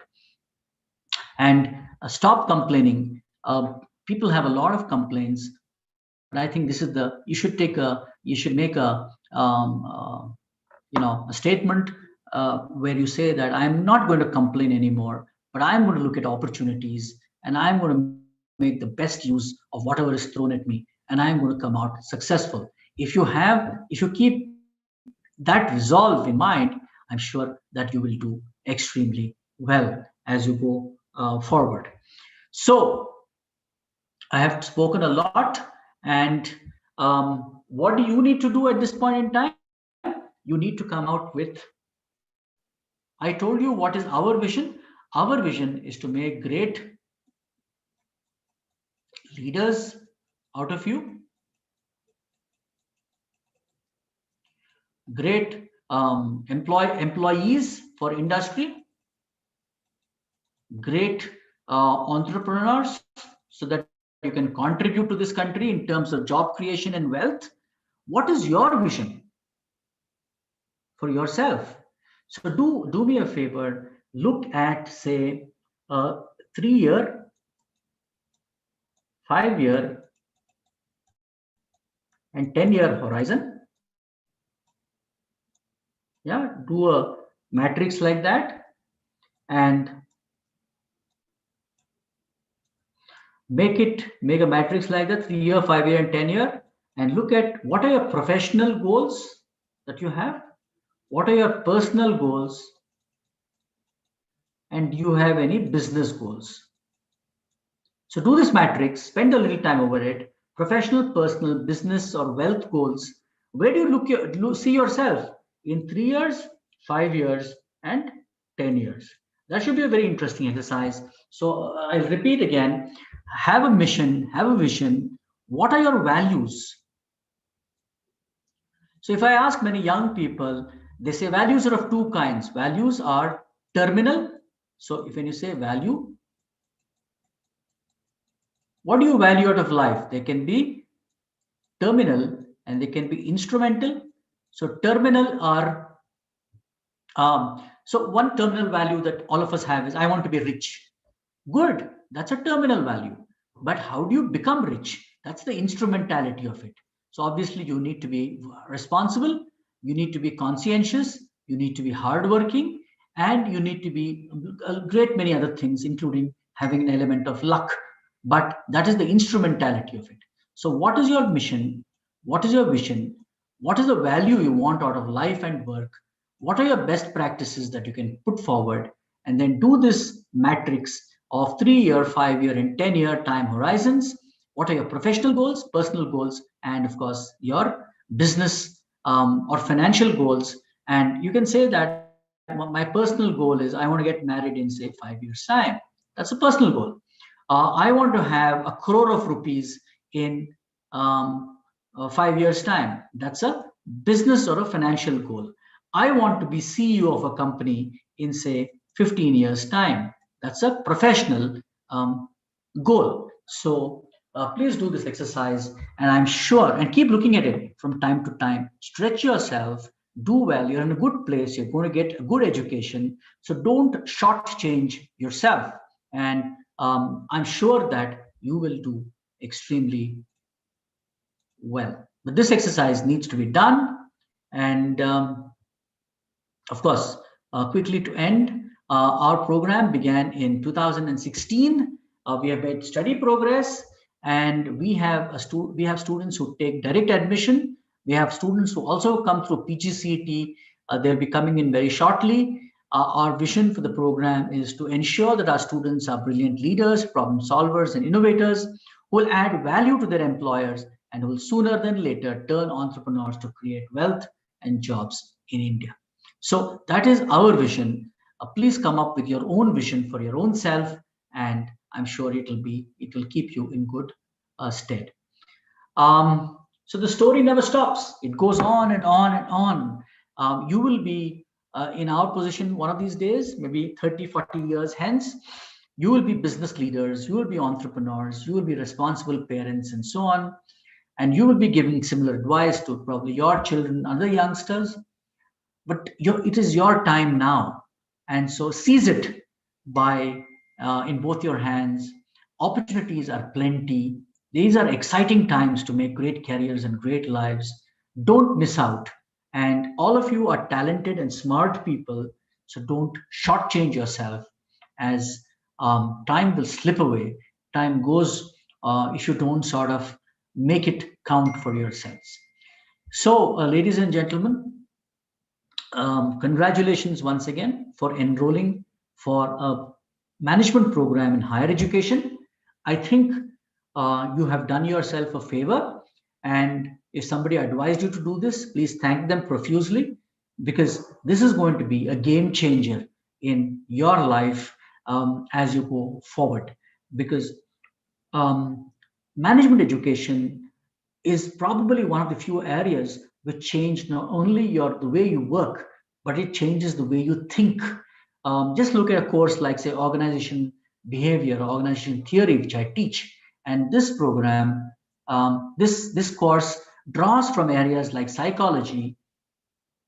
It draws from anthropology. It draws from sociology, and it draws from diverse areas in its body of knowledge. So actually, you are getting an understanding of life itself, and that is why an MBA program is so exciting, because it changes the way you live.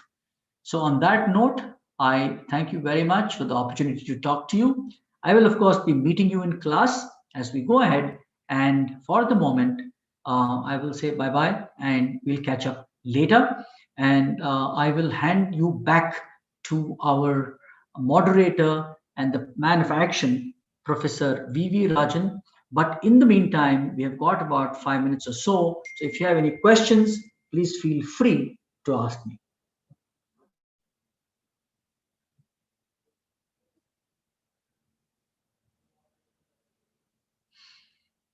I think you can unmute yourself or chat or whatever. So if you have a question, please do.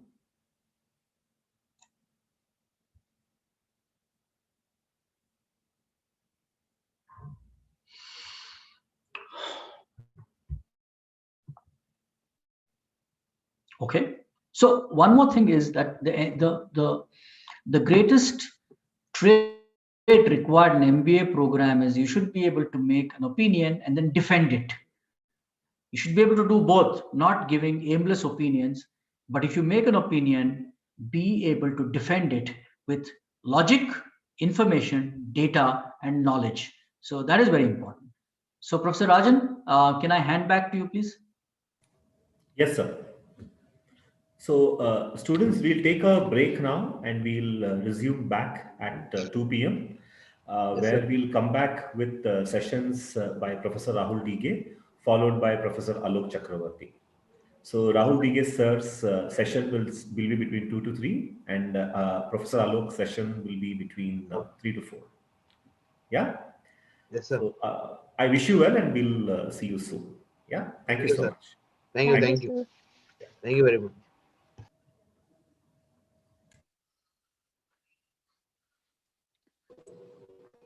Thank you.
Students, will start in a couple of minutes.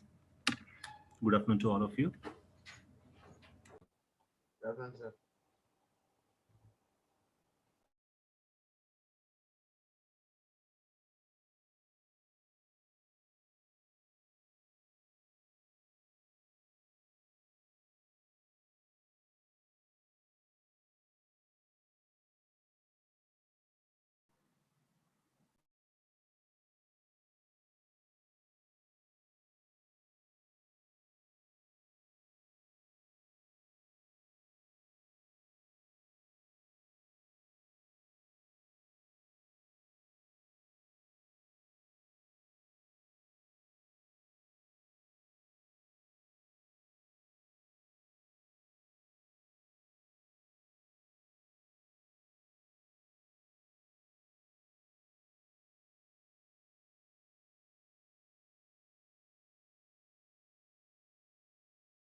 Imtiaz, can you please make Rahul sir as the co-host?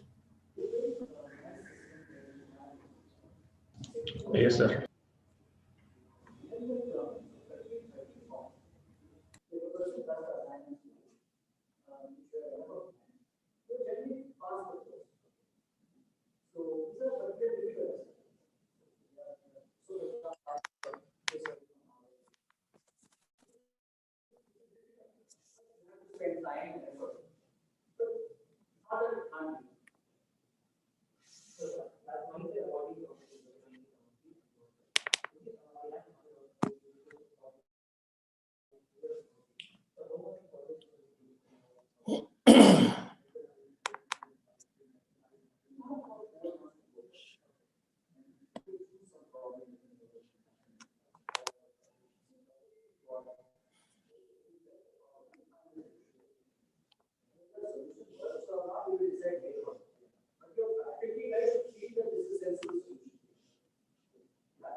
Rahul sir, can we wait for 2-3 more minutes?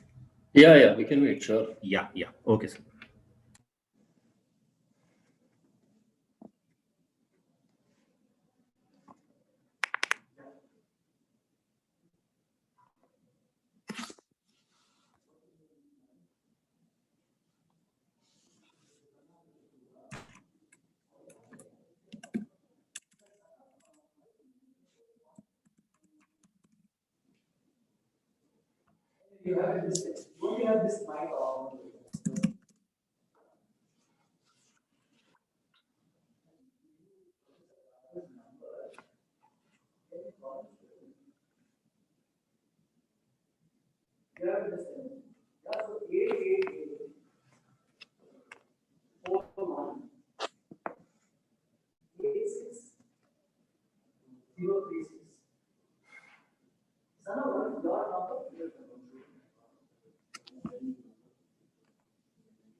Rajan, can we start?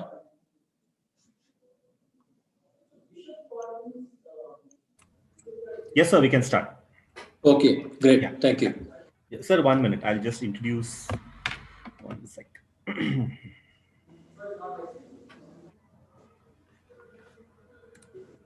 So good afternoon, students. Good afternoon, Rahul sir. Welcome back, all of you. Our next topic for today is design thinking. Design thinking is a process for creative problem solving. Design thinking is a human-centric at its core. It encourages organizations to focus on the people they are creating for, which leads to better products, better services, and better internal processes. Who else better than our next speaker, Dr. Rahul DK?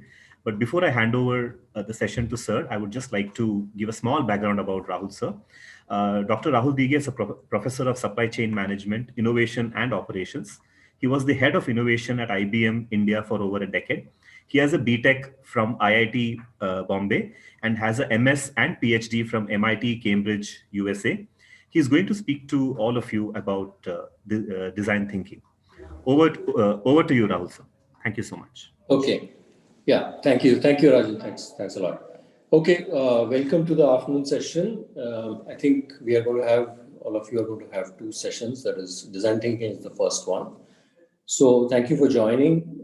Let's go straight into the topic, dive into that. So a little bit before that is the background to how design thinking sort of evolved, right? The way it evolved is, it may seem from the term that it is actually only about design.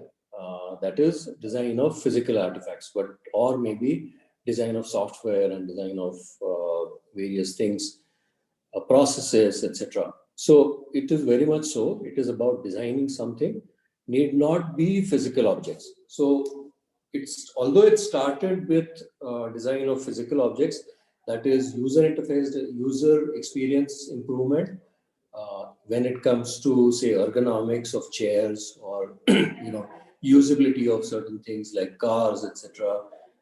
It started like that, but then the change that actually happened was it has been used for a variety of different things, including strategy, including marketing processes, including internal operations processes, right? So it's something that's kind of taken the world, by surprise, that how effective a simple process can actually be.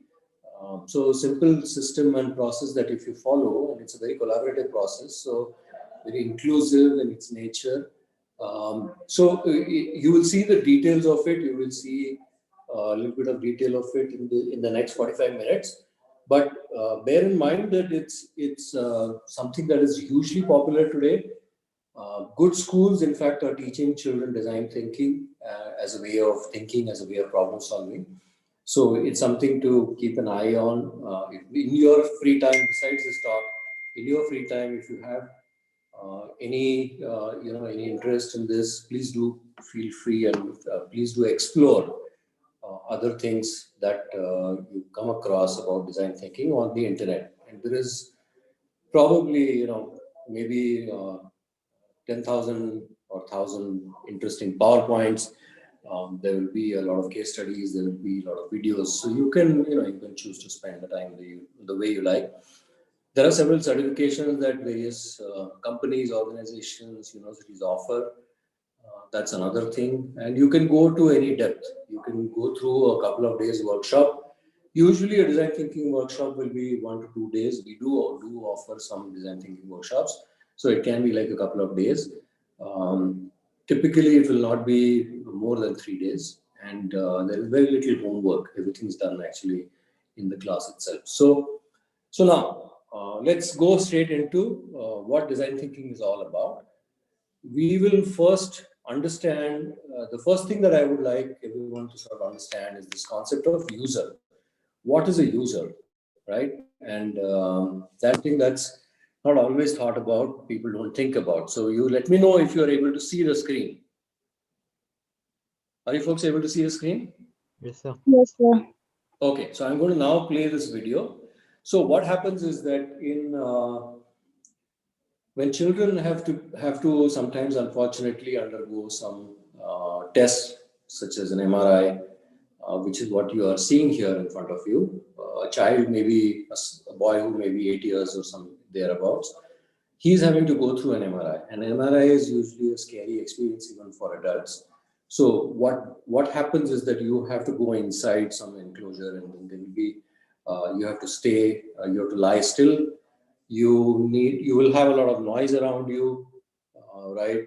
And that will trouble you, that will scare you as a child, it will scare you as an adult also. And then you tend to move.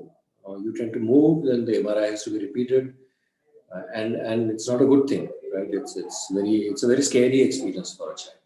Now, the other side effect sometimes of this is that people tend to, in hospitals, they sometimes sedate the child, give some sedatives so that they are kind of in a semi-drowsy, whatever state, and which again is not a good thing, right?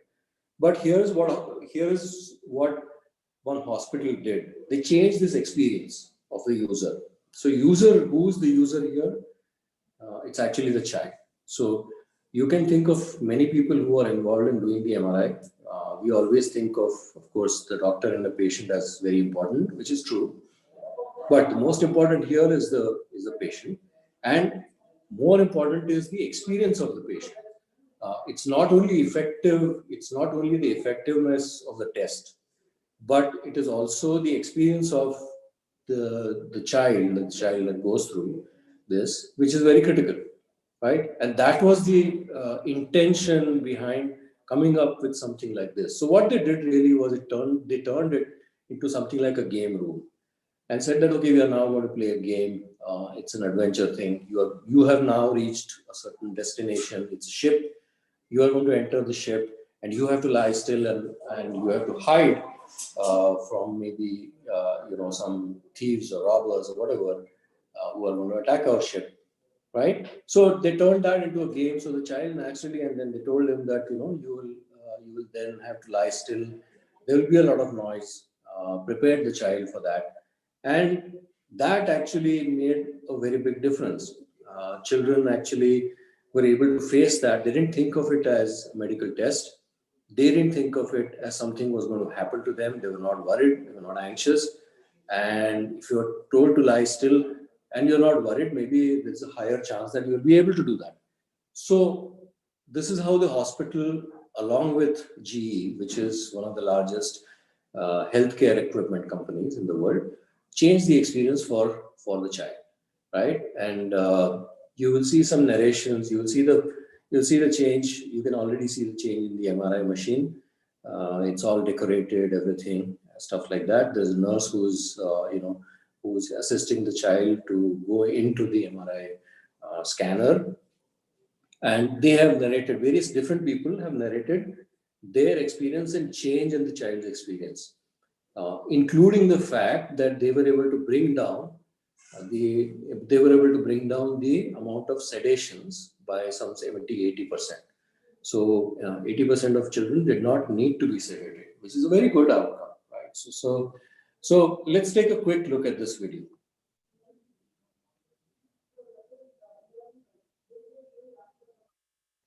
Well, we're here today for a CT scan of Duncan's sinuses. He's had some really chronic congestion and coughing. So we're going to have a look and see what's going on in there. And the pirate room was pretty cool.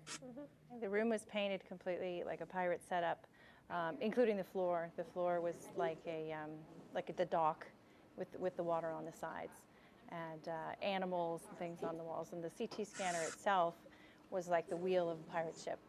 It's for a child, it can be kind of scary. You see things that make noise, and it looks very institutional. And this is, you're not even really thinking about the fact that you're doing a procedure. Very, very welcoming, very whimsical and fun. We were sedating a lot of our children to keep them still while we were imaging them, so there wasn't motion on the images. And we found out that maybe if we could distract them long enough, we could get them through the scan without sedation. He's had some really chronic congestion and coughing, so was like the whimsical. Long enough, we could get them through the scan without sedation. And although sedation is done very safely here at Children's, it still has some risk to it, and we wanted to reduce that risk. So in the hospital in Oakland, we started in our CT scanner, and we were able to take simple things like murals on the wall, disco balls, projecting images on the ceiling, and change the atmosphere from being so medical in CT to almost being an underwater sea adventure with mermaids and fish, and it worked. We found out we were able to reduce sedations in that CT scanner by about 90%. And after we realized how successful this was, it was during the time we were getting ready to come to the new hospital. We decided that we could make this so much better with the opportunity of new rooms and new scanners and new equipment. So we began to partner with GE, and we came up with what's now known as the Adventure Series. My name's Stephen Jones, and I'm a nurse at Children's Hospital in Pittsburgh, here in the radiology department, and exactly in my favorite room, which is the Pirate Room, that we've designed with GE, and it's themed to help the children, get through the scans, feel a little bit more comfortable, to feel like it's not so medical, more friendly, and that way we can use that atmosphere to warm them up, get them into the scanner, and then from that point to complete the exam. Maybe like 6 or 7 years ago, it would be a plain old scanner with no decorations at all, and kids who look at that machine as being something very scary. And I would just look at my coworkers for little things that they would do to help the kids get through those scans. Everything from pretending that they were at a hair salon, getting their hair washed, to painting their nails, imagination that we're going somewhere, some things like that. And then we decided as a group to go ahead and decorate the scanners, and that seemed to be a great step in the right direction. And so we just continued with that train of thought, and added some massage therapy, rocking the scanners, putting the parents up on the scanners with the kids, making it more fun, storytelling and things like that. Then we started working with GE, and then we actually themed out some of the rooms to be a story. So in many situations, I will be in a room preparing the child to come into the scanner, and I'll start talking about the pirate adventure, actually giving the kid a pirate hat to wear, getting them to usually get on board with me, going, "Arr," like, what does a pirate say? And they're like, "Arr." And so we'll just run down the hallway together to get on the pirate ship. And then once we do, it's usually pretty easy to get them through the scan. A lot of the doctor's offices take a while to realize that, this kid doesn't need sedation. They'll be just fine doing this test because we work with the kids that well. And so they're surprised. And over the years, it's kind of funny that they've caught on to it. Like, "Oh no, you'll do fine at Children's." They don't even order sedation anymore because they know you'll be just fine. You're going to Children's, and that's going to be great because you're going to have a good experience.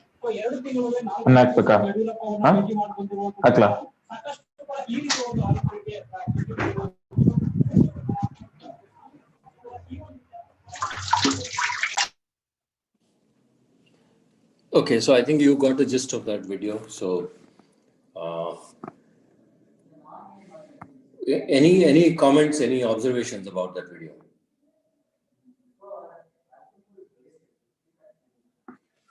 What is the basic intent that GE Healthcare and the hospital were trying to accomplish? Anyone?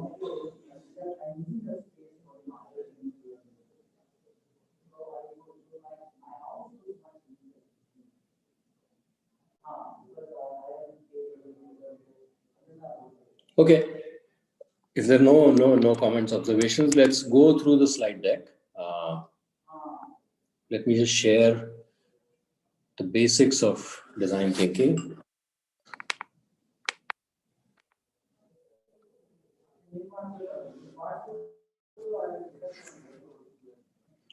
Okay, so here's what we're going to do, go through today. I'm just going to switch off my video because bandwidth may become a problem. So I showed you just now the famous example of GE Healthcare CT scan for children. Then we'll go through a bit of an introduction about design thinking. Then we'll go through the process of understand what is the process of storyboarding before and after, then persona, empathy, problem definition. Then how do you create ideas? How do you create ideas that actually solve problems, right? How do you come up with ideas that solve problems? And then what is the practicing? What does it take to practice design thinking, and what is the cycle of design thinking? So, what is design thinking? It's a way of thinking. It's an iterative process. There are a few characteristics about design thinking that we should know. One is it's of course a way of thinking and solving problems. It's an iterative process, which means that it doesn't end with one cycle. It continues. You go back. You create a new process, improved process from an existing process, or you create a new design. You create a new artifact, and then you go back. You roll it out. You make it available to people, and then after that, you again come back to it and see. You gather feedback from customers, and then again come back and see what improvements you need to make. So you repeat this cycle, right? So that's kind of what design thinking is all about. So it's a solution-oriented approach. It's a collaborative approach, that is, many people are involved in it. It's not hierarchical. So many processes of solving problems use hierarchy. That is, it's a top-down approach. Your top management will issue some mandates, and you will follow them, and these mandates are implemented. Right? The emphasis is on the user versus technology or actual knowledge or hierarchy. Right? So the emphasis is on the person in consideration. That is the central figure in the whole thing is the persona, as we call it in design thinking. That's the user, right? And there is a lot of redefinition of problem statement. Sometimes sometimes companies are just simply trying to solve the wrong problems, if you will, right? So they're trying to focus on something that actually may not be important to the users. So identifying who are the users in the system, who is important, that is more important. That's most important, and it's a practical and swift way of decision making. So how does design thinking? How does a design thinking lab look like?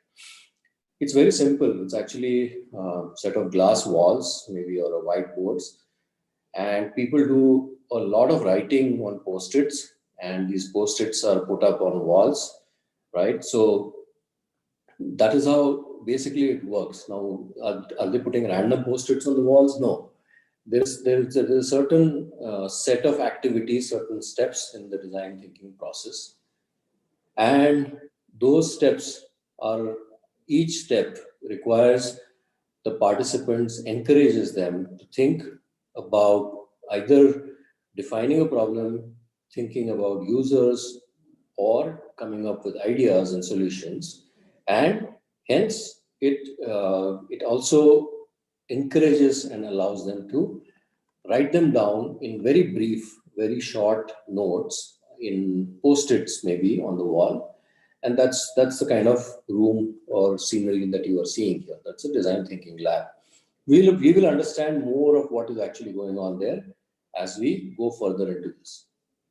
So, Stanford University Design School is one of the most famous, or one of the top design thinking teaching schools. And they have this standard process that they follow for design thinking. That is empathize. First step is to empathize. Empathy, does anyone want to sort of say, what would you understand by empathy? The word empathy.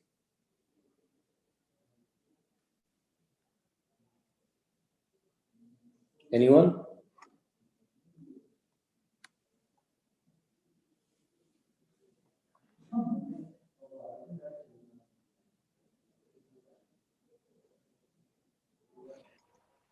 What do we mean by the word sympathy?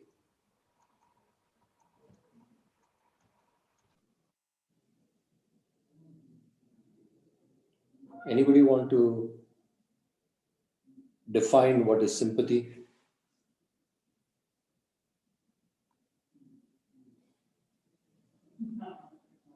No? Okay. So empathy, sympathy means you feel or you are sympathizing with the person, means that if that person has some difficulty, then you are sharing that difficulty and providing maybe emotional support. That is sympathizing with the person. But empathizing simply means understanding what that person is. So empathizing does not, it's a neutral sort of activity. It does not go towards saying that, yes, you are right, you're wrong, nothing of that sort. You simply understand what is actually happening with that person. What does that person do? How does that person behave? How does that person think? These are things that an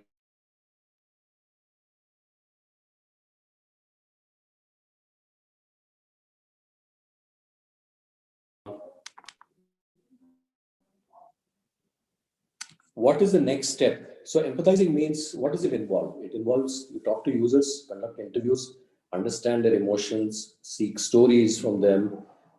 Then you define a problem, right? So you define what is the problem that you are actually trying to solve.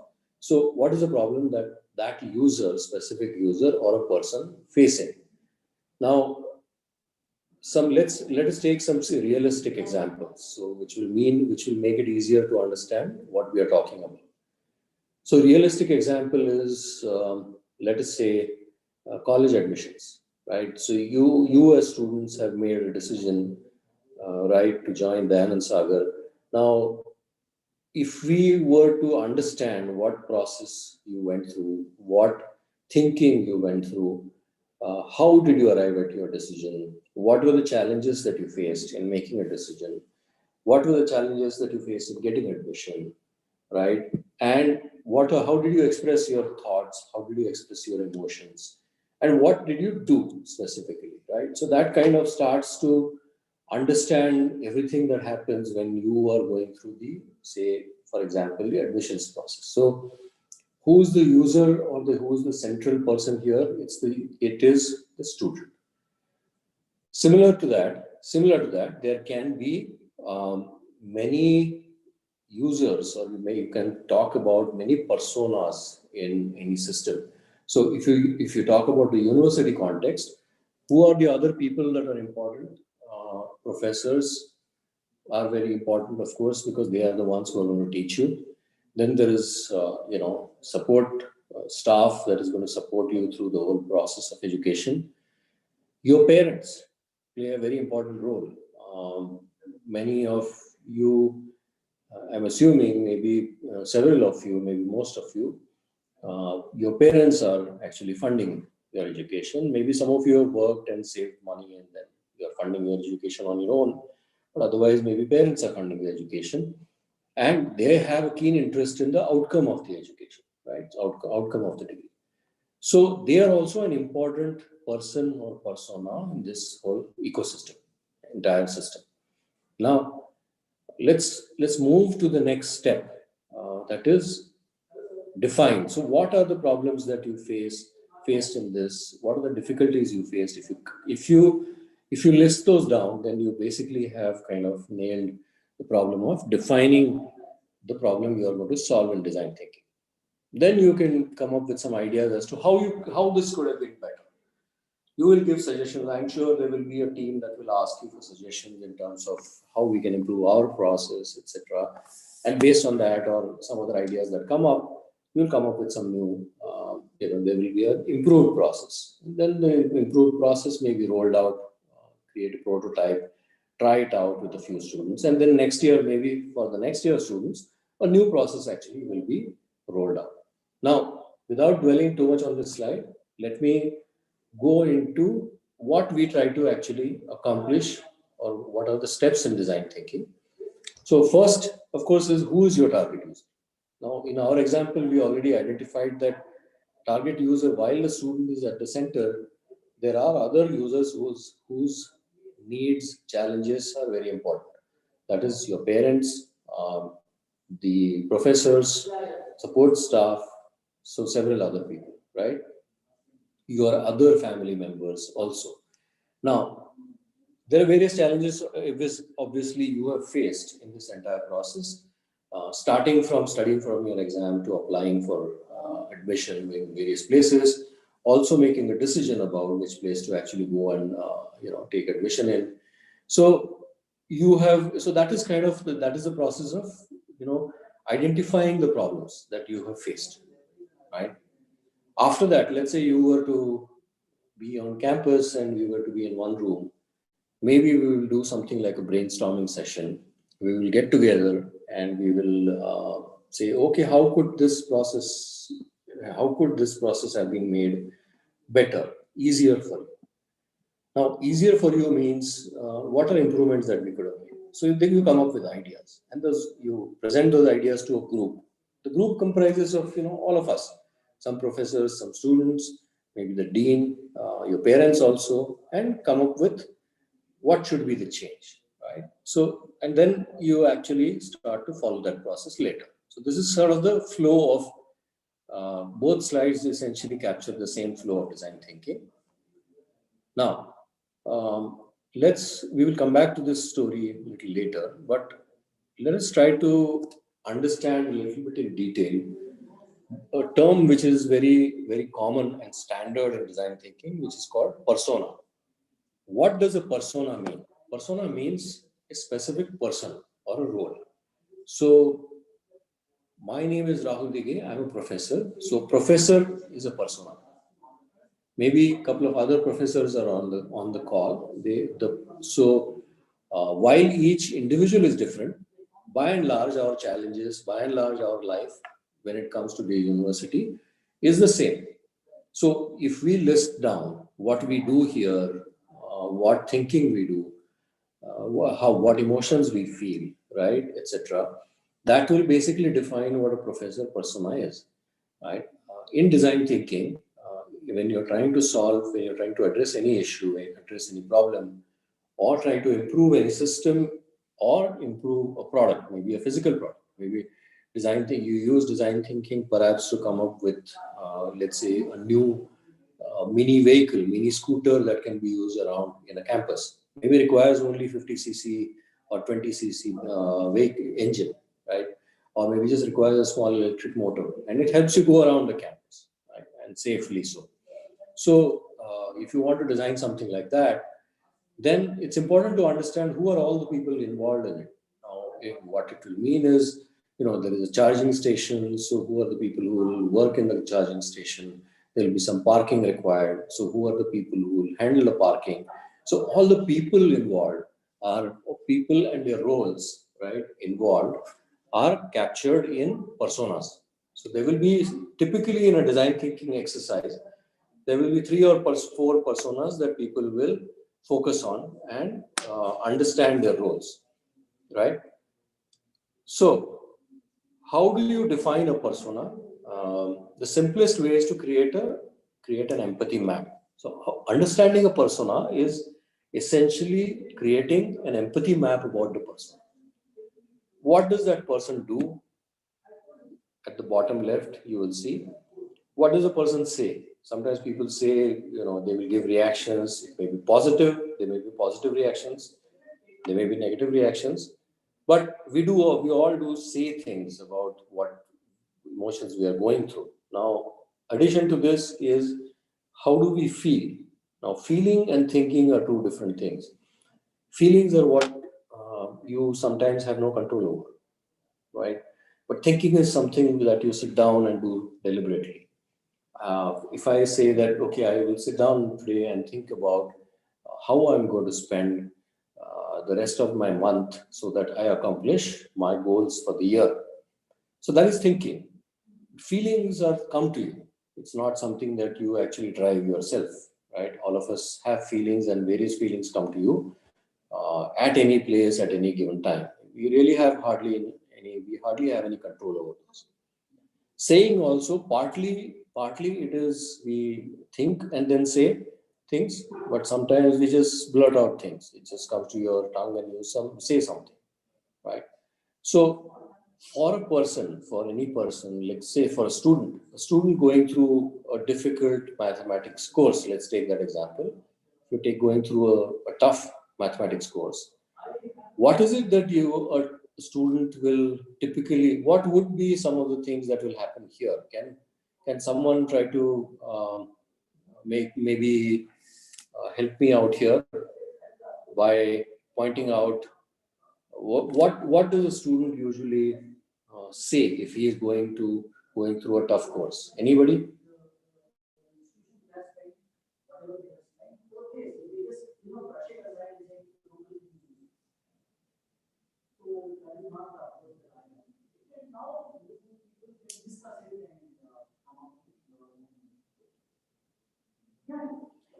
What do we think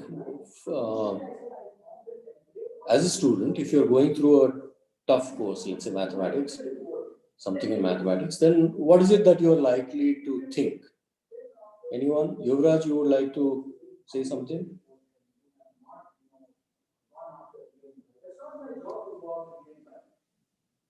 Varsha, Tanya, anybody?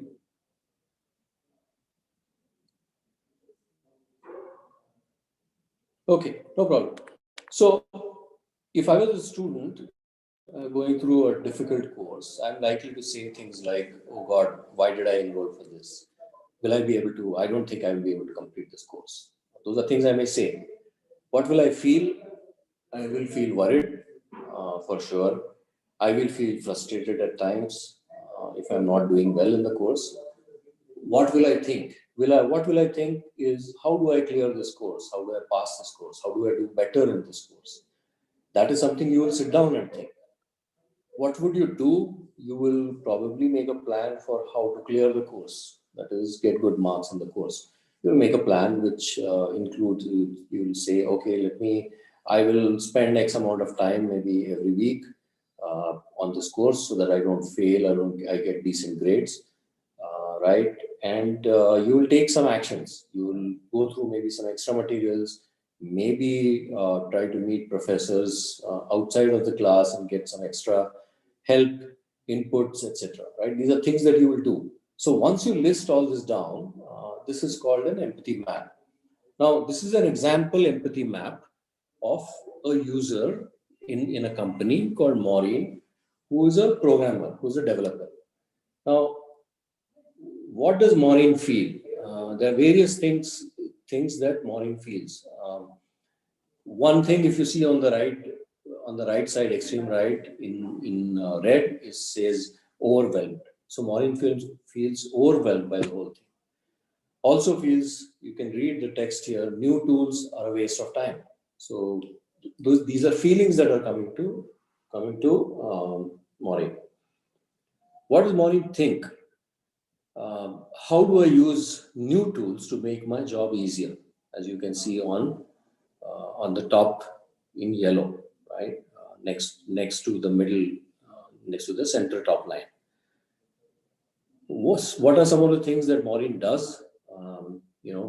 Creates keys, that is security keys, maybe writes a lot of complex code, as you can see in the bottom left quadrant, manages hundreds of thousands of keys. That is, Maureen is actually responsible for the security keys for many users. So Maureen has to create these keys, right? What does Maureen say? Says, I'm not a security expert. Why am I actually doing this? Why do I have to do this? Needs to make sure, the design is correct. So these are statements that are coming from the persona Maureen that this company has picked in trying to improve their existing situation. Existing situation will include what? Basically, existing situation will always focus on the experience improvement. Remember that the goal in design thinking is very rarely saying that we want to improve the revenue by X. The goal is always, you want to improve the experience of a certain individual, right? Which is why the focus is always on some individuals. There is basically a need statement that comes out. Once you come up with something like this, an empathy map for a person, for a persona rather, each of these will point to a need. So what is a need? For example, new tools. Let's take one of the. Okay, Maureen says, I'm not, top left, if you look at it, Maureen says, I'm not a security expert. What need does this point to? It points to the need that Maureen needs to go through a security training, right? So a statement made by someone, a thought that comes to a person or a feeling that a person has, if you want to change that for the better, then some action is required, obviously. And what is that action that is required? That is the who in the who is Maureen here, the who needs, that is the persona here in consideration, needs a change in the situation to do something, that is to create security keys better and faster, right? And then, of course, why? What is the reason for the need, right? Now, this is how you can put down a need statement. User X needs a way to do something that is on the right side because of certain reasons, right? So that's basically a need statement. Now, when you have a need statement actually identified, the next step is to say, how do we solve this problem? Because there is a need that you have identified, but now that's still a situation that, so basically it's a need and you need to fulfill that need. Now, what does fulfilling the need mean? It means that you need a solution. So when you need a solution, how do we come up with that solution? You start with some idea. You start with an idea, with a set of ideas, right? And prioritize those ideas. So the next slide you are going to see, next couple of slides you will see, will be about ideation. So ignore what is on the right side.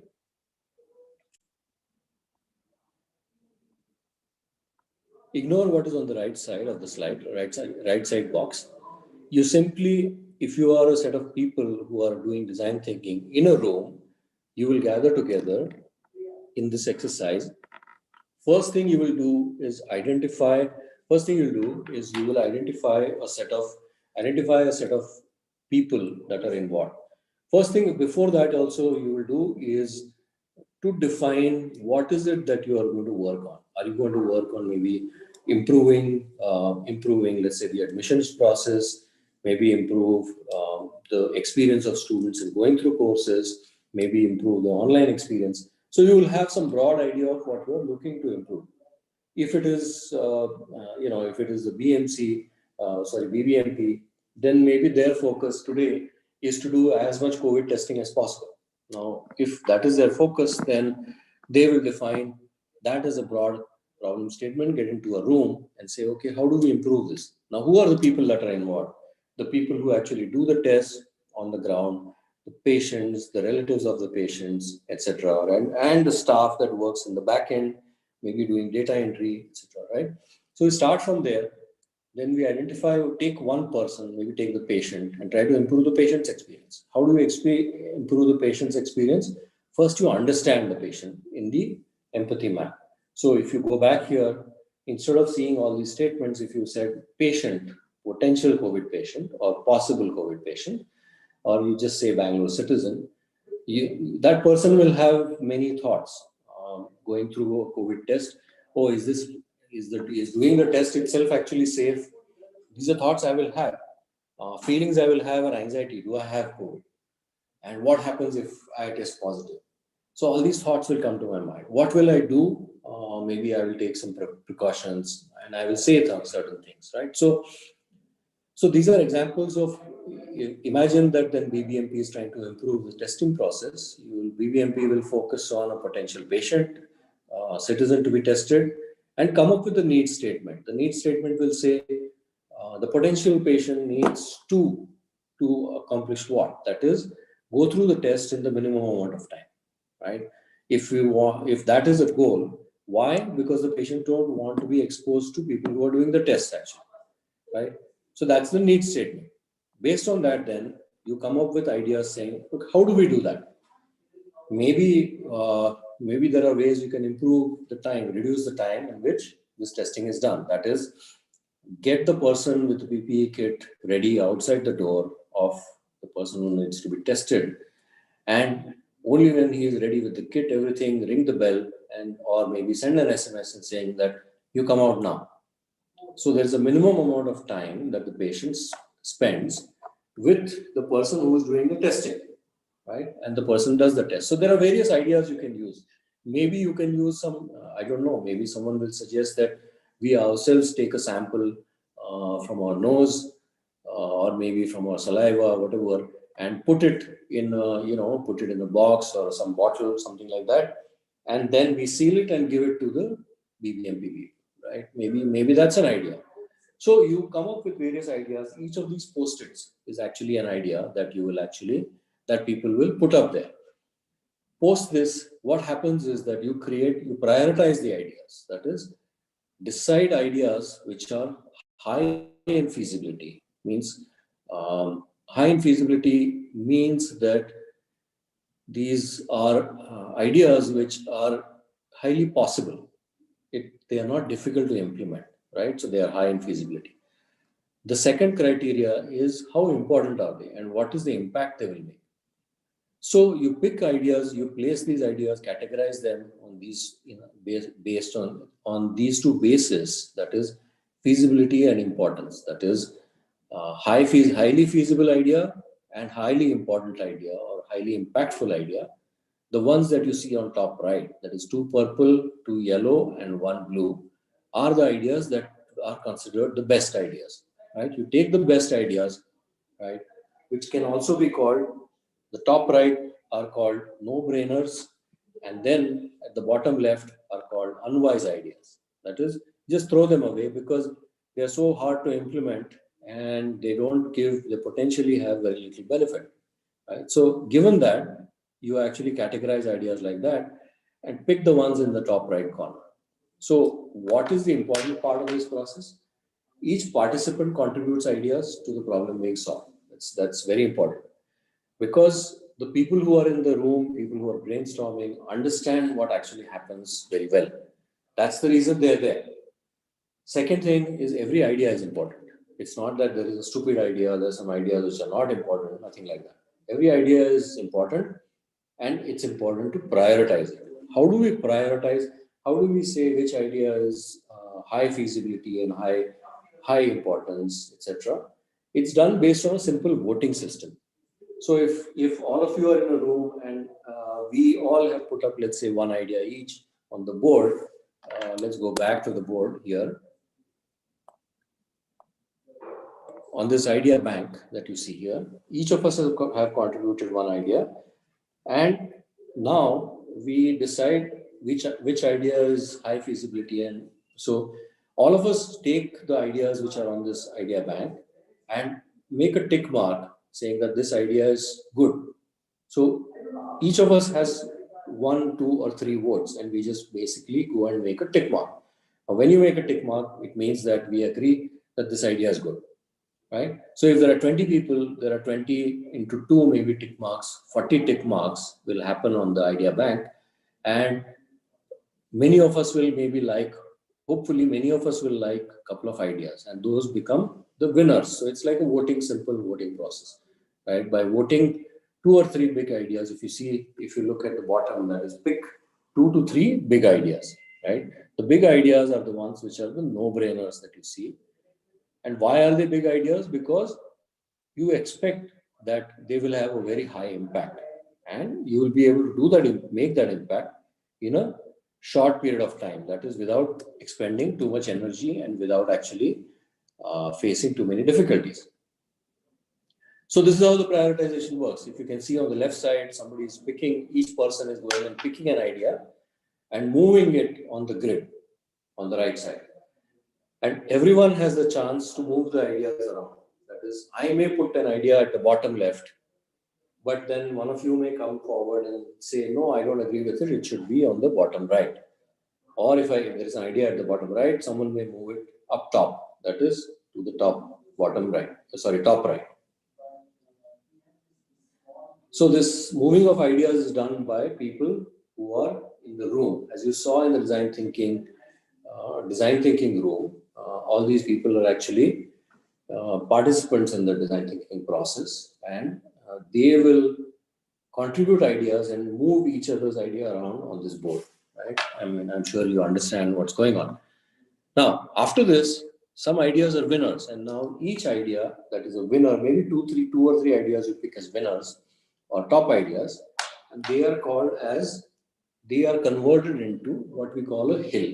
So what is a hill? It's a goal which can be accomplished in 2 to 3 months. So for example, if an idea says that the admissions process should be completely done digitally using mobiles only, no paper. Maybe that's an idea someone puts up and everyone agrees. So how do we do this? Then what do we do next? We take 2 to 3 months as a group that has the means in the university to make a change in the existing process, implement the change. So what is the change that is defined? That is actually the hill. That is, what's the goal? What is the timeline? Usually it's 2 to 3 months. The goal is defined. That is taking everything digital, no signatures required, no paperwork, no Xerox, nothing, right? If that's the case, if that is the goal, then in 2 to 3 months, what can be accomplished? We will define that. We will say, maybe not the entire process can be done digitally, but at least some portion can be. So you set a goal which can be accomplished in 2 to 3 months, and that is called a hill. Now, as you can see, the word is chosen very carefully. It's a hill, but not a mountain. Why is it a hill and not a mountain? Because mountain takes a long time to climb, and sometimes you may never actually reach the top. But hill is something which is reasonably doable, reasonably within your scope, and hence that's called a hill, right? So one of the ways you can characterize, there are many ways you can characterize this, right? One way, maybe the best way I could actually characterize a hill is, this is a well-defined improvement in the empathy statement of the persona. That is, in the existing situation of the persona, in the existing process that a student has to go through for admission, this will actually bring about a positive change. This will bring about an improvement, right? So that's why it's called a hill. Now, example is who, what, wow. And the most important thing is you are talking always about a specific person, specific outcome, and wow. What is the wow factor? That is, it has to be really something significant change. So if something earlier would happen maybe in 1 month, then you try to do it in one day. A sales leader can assemble an agile response team from her entire corporation in 24 hours without management involvement. So if you have a process in a company which allows your sales leader to get a team together, put a team together in 1 day, that is really a wonderful company, right? Then obviously many changes would have to take place, right? So which is why this is an example that this is kind of a Hill's example. What could be a similar example in the example that we are talking about? What would be a hill in the example that we talked about? Anybody want to offer any comments, thoughts?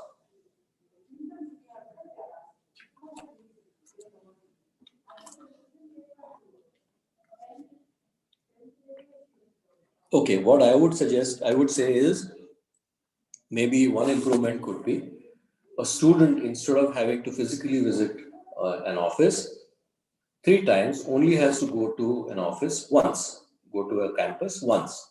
That's a significant improvement, right? Instead of making 3 trips, for example, if you're not from Bangalore, you're not living in Bangalore, you're taking admission here, however, if you have to make 3 trips, it's really painful because you need to make travel, all those arrangements.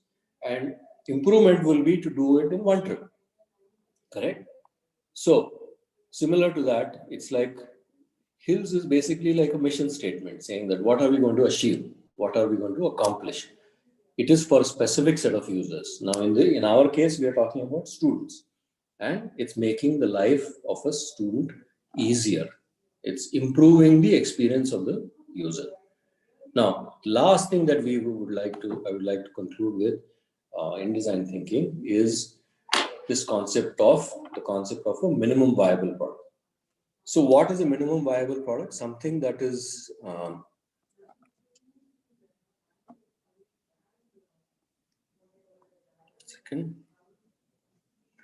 a minimum viable product is something which is usable but maybe has limited functionality. So you contrast the difference above and below. You look at the circle above, it's a single wheel.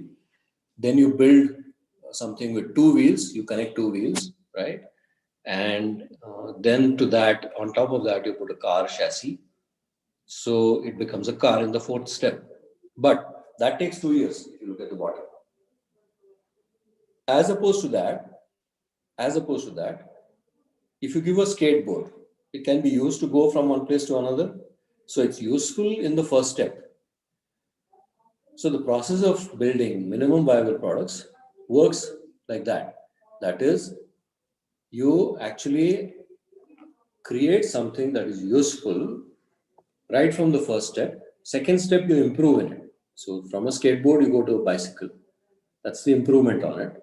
Third step is you put a motor on it and becomes a motorcycle. Fourth step, you convert it, you build a car. Right? So at each stage in this of evolution, you have something that is useful, which is why here you continue to build a series of minimum viable products. Now, last step in design thinking exercise in the workshop or exercise in design thinking, maybe 1 day, 2 day workshop, whatever, is building the minimum viable product of a prototype of the MVP.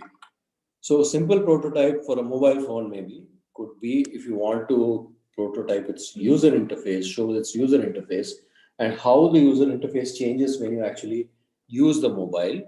You don't need to actually work with a real mobile, build a real application, but you can simply draw sketches on a cardboard and put those sketches in a sequence. So you take the first step when you click on the phone, it's empty, the screen is empty. You click somewhere, a few options come up, then you select one of those options, then the next option comes up. So you can simply create cardboard cutouts and put them in a sequence, which creates the minimum viable product or the prototype of the product. Doesn't have to be a working one. Right? That's the last step usually. And then what will you do when you build something like this? If it's a process or a product you build, you give it to the actual users, get feedback from them. Is it good? Has it improved their situation? You revisit something which we defined as empathy. And what is empathy? Again, let's go back. It is your empathy map. That is, what does the user say? What does the user think? Does the user think better now of the system? Does the user feel better? Whatever the user says, are they better things? Is it like the user says, now this process really is very easy, correct? Today, if you see, people will say that making online payments has become really easy. You will see that, you will hear people saying those things quite often, right? So it has improved the experience of people, all of us, of using payments, making payments. Now, that is when you revisit the empathy map, and then maybe again you will tweak some ideas and maybe change the end product, right? So if you change the end product again, you are going back in the design thinking cycle. Now, what are different applications? Which are companies that are using design thinking? Indra Nooyi, who is the CEO of Pepsi, has used design thinking. Bank of America, a very large bank in America, has used design thinking for, these are some of the famous examples, but there are hundreds or in fact even thousands examples where design thinking has been used successfully. Creating IT footprints. Apple uses design thinking in its products. So if you have an iPhone or if you have an iPad, you know that it has been designed by using the design thinking process. Various surprising examples. There are NGOs in India that have used design thinking to improve their strategies of fundraising.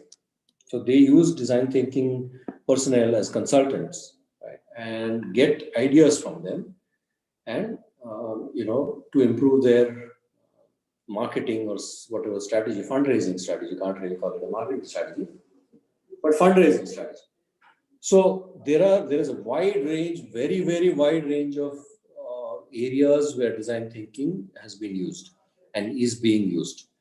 There are companies in Bangalore that specialize, firms in Bangalore that specialize in design thinking. They actually offer design thinking services, and they offer them to pretty much anyone, to the government, to schools, to commercial establishments, manufacturing companies, sales companies, etc. So that concludes my presentation. Any questions, please, on this?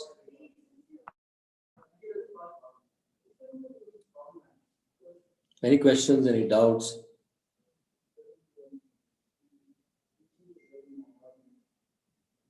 Okay, if there are no questions, then thank you very much. So I will hopefully see you in class. Let's hope that this current situation sort of improves, and we actually are able to see each other in person, meet each other in person. Before that happens, till that happens, of course, we will be in a virtual mode. We will be in online mode, and of course, we will interact in that as well. Okay. Okay. Thank you so much, and all the best with your new endeavor, your MBA program. Thank you. Thank you, sir. Thank you. Thank you. Thank you, Rahul sir. Thank you. Thank you. Yeah.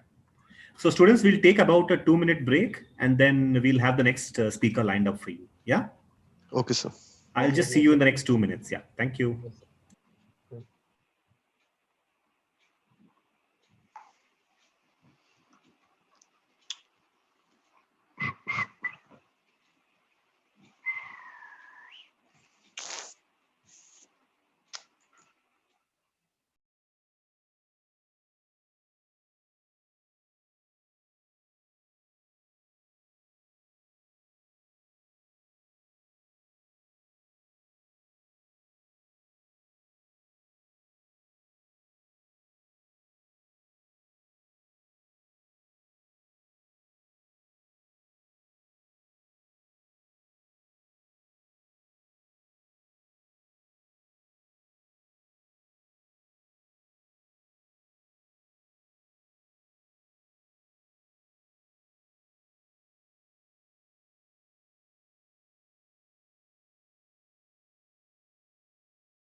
Imtiaz, can you make Professor Alok as the co-host, please?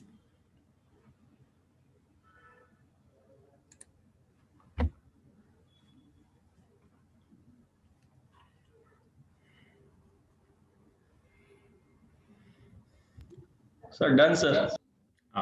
Thank you. Thank you. Professor Alok, if you are ready, shall we start? Yeah, we can start. Awesome. Okay. You want to share your screen by any chance, or? Yeah, I would need to. I might use a presentation. Yeah. So in the meantime, I'll just introduce you. Sure.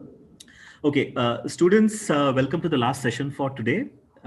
It's not the end. Trust me, we have more amazing stuff coming up. So our next speaker for today is Professor Alok Chakravarti. Professor Alok Chakravarti, my colleague, is also an alumnus of IIT Kanpur. He brings a rich industry experience to academia. He teaches courses on IT and systems, business analytics, and artificial intelligence. And his topic for you all today is U Incorporated, which is U Inc. INC. It's a very light topic, not really heavy on jargons, I suppose, and I'm sure. So it's basically about how you have to take charge of your life, and how you can have certain aspirations and work towards it, achieve your dreams, your goals, and stuff like that. So it seems to be a very interesting topic. So we are excited. We hope you are. And I would leave the platform to Professor Alok. Professor Alok, over to you. Thank you so much. Thank you, and good evening, and I don't know what to say. It's good afternoon or good evening. Yeah. So I have been interacting with many of you, correct? And so welcome to DSU MBA program. How many of you are feeling overwhelmed with the sessions that has already happened? Are you guys listening?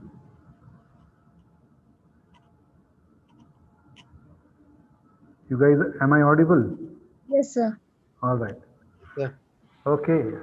So as Rajan told that the topic would be very light. So let me keep it interactive and ask you, what is it that you understand by U Inc? Anybody? Any thoughts? By the way, MBA is also yeah. Siddharth. I've not heard of it, sir. Okay. All right. Okay. Anybody else? U Inc. I thought somebody would have Googled also, So I'll tell you, in case none of you else is forthcoming, yeah, I can tell you that U Inc. Is coming from, okay, so much before that, some of you were, when we were talking to each other, you guys were asking about placement and all that, right? For how many of you placement is very important parameter? Yes, no? Come on, guys. I know it's been a long day for you, but it would help if you can keep it interactive. Otherwise, I can definitely carry on with the presentation. Yeah, but my intent was to keep it a little interactive. Anyways, so so U Inc. is coming from the fact that you, when it comes to hiring, or when it comes to career progress, or when it comes to growing in life, yeah, you are essentially the product, and therefore there are combination of things within you which appeals to a potential recruiter, or within the organization. Once you join the organization, it appeals to your immediate bosses, and it helps you to either grow or not grow. Okay, so succinctly put, you are a combination of technical skills, soft skills, and life skills. Yeah. So your technical skills could be that you know analytics, or your technical skills could be that you know accounting, or your technical skills could be that you know a good deal about HR function. Yeah, so that's your technical skills. And your soft skills is all about the way you present, the way you communicate, you know, the way you negotiate and stuff like that. Yeah, so these are all your soft skills. But your life skills is all about, like, you know, your character, your integrity, your punctuality and stuff like that. Okay. So what happens is that, you know, during your recruitment, you know, of course, much of the focus will be on your technical skills. Yeah. But also the hiring guys would be looking at your the way you communicate, a little bit of your soft skills, and also your attitudes would somehow reveal, you know, during interview, your attitudes would reveal, and that's when they will take a call that, you know, this guy seems to be dependable, you know, predictable and things like that. Okay. How many of you understand what I'm talking about? Yeah. So you are essentially a combination of technical skills, soft skills, and life skills. Okay.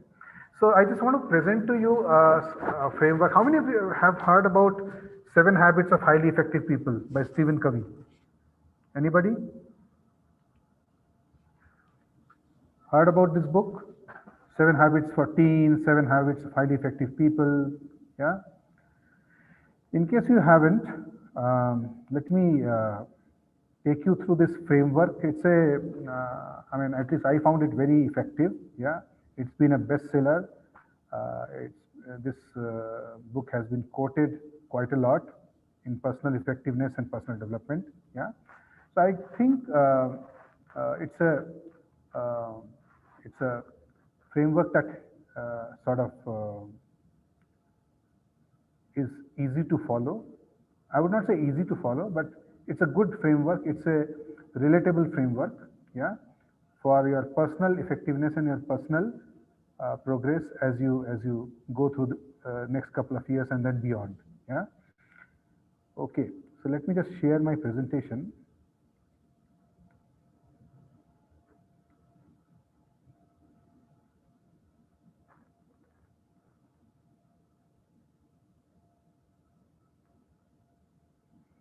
I think you guys have already gone through my technical side of things like analytics.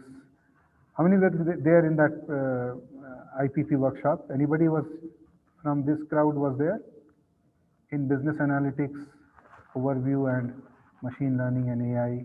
Anybody was there from this crowd? The which one you're talking about? The machine learning one? Yeah, artificial intelligence, machine learning, business analytics. You were there, na, in that? Yes, I was there. Right. Okay. Anyways, so let me carry on with this framework. 7 Habits of Highly Effective People. Yeah. So the premise of this book or this framework called 7 Habits is that we are a product of our habits, you know, and you know, many things that we do on day in day out basis is basically coming from the habits that we have developed. Okay, and that's why, you know, they say that habits have a tremendous gravity pull. The way you cannot you know, go against gravity, the same way you cannot go against your habits. Okay, now it so that's a good analogy, because whenever you want to change, okay, you take it takes a lot of effort. Yeah, but once you break out of that pull, that gravitational pull, you know, so many of you would be say it can come to, for example, you want to lose weight, or I mean, you want to learn a new skill. Yeah, everything that you want to do new, it takes effort, it takes a lot of determination. Yeah, but once you come out of that sort of uh, gravitational pull of that habit, it takes you to the next level. Yeah, so let's go through some of these habits. Yeah. The first habit that Stephen Covey talks about is be proactive. Yeah. And anybody understands this term, be proactive? What does that mean? So all of us, you would have seen amongst friends, amongst, we would have heard other people talking. Okay. We talk about a lot of things. Okay. There are a lot of people who are talking about economy, who are talking about growing prices, who are talking about, pollution, this, that. Okay. Typically, we talk about things which are beyond our influence. Okay, but they are in our concern circle.